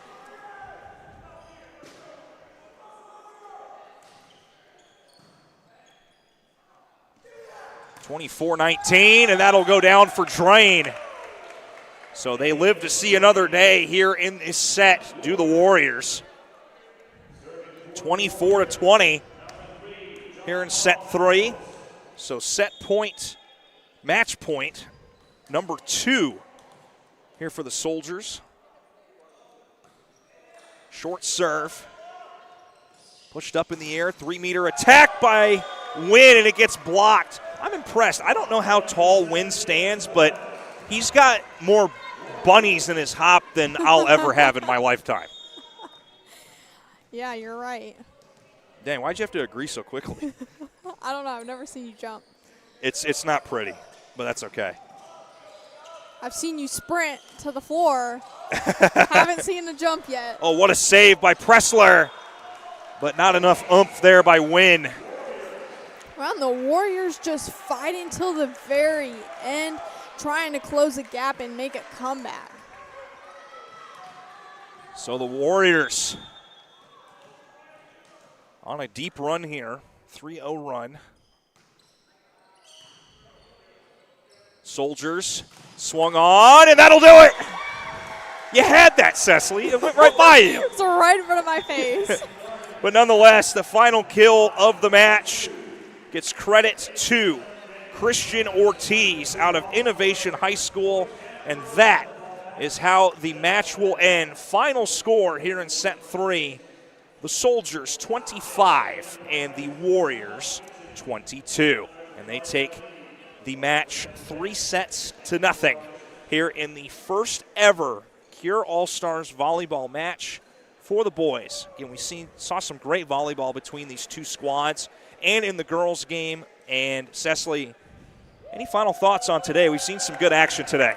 Yeah, like you said, a lot of good action. I really enjoyed watching just the competitiveness between these teams, even though the Soldiers swept the Warriors. We just saw a lot of back and forth action, a lot of competition, a lot of energy on the court. So I was having fun. Well, we definitely know that a lot of the players on the floor had some fun as well. And again, great cause, always trying to fight to find the cure for cancer. And again, as I said throughout the now 2 broadcasts, and we had the girls' game and now the guys' game, you know, it's a disease that unfortunately affects us all. We've had a friend, a family member, or even some of us have had it. Not me, but I know people that have had it, and it's just you pray that it goes to remission, but some people are not so fortunate, unfortunately. But that's okay, because, like I said, the beauty of sports is it brings everybody together no matter what the cause is. And, again, get to see some great action, get to see these senior players get a chance to play one final official, unofficial high school match, and get to take this to their next point, wherever that is, Cecily. Yeah, such a special night and a historic night, the first ever Cure All-Star volleyball game for men's and women. So special to be a part of it, for sure. And whether you were on the stream with us or here in the arena, you can always say that you were there. Well, thanks everybody for joining us here on Varsity Sports Nation. It's been awesome to bring you action here in Winter Park. For Cecily Webb, I'm Conrad Volch. Thank you for joining us today for the first ever Cure All-Star Volleyball Games. We'll see you at our next event, whatever that is. Have a wonderful rest of y'all Saturday. Bye-bye.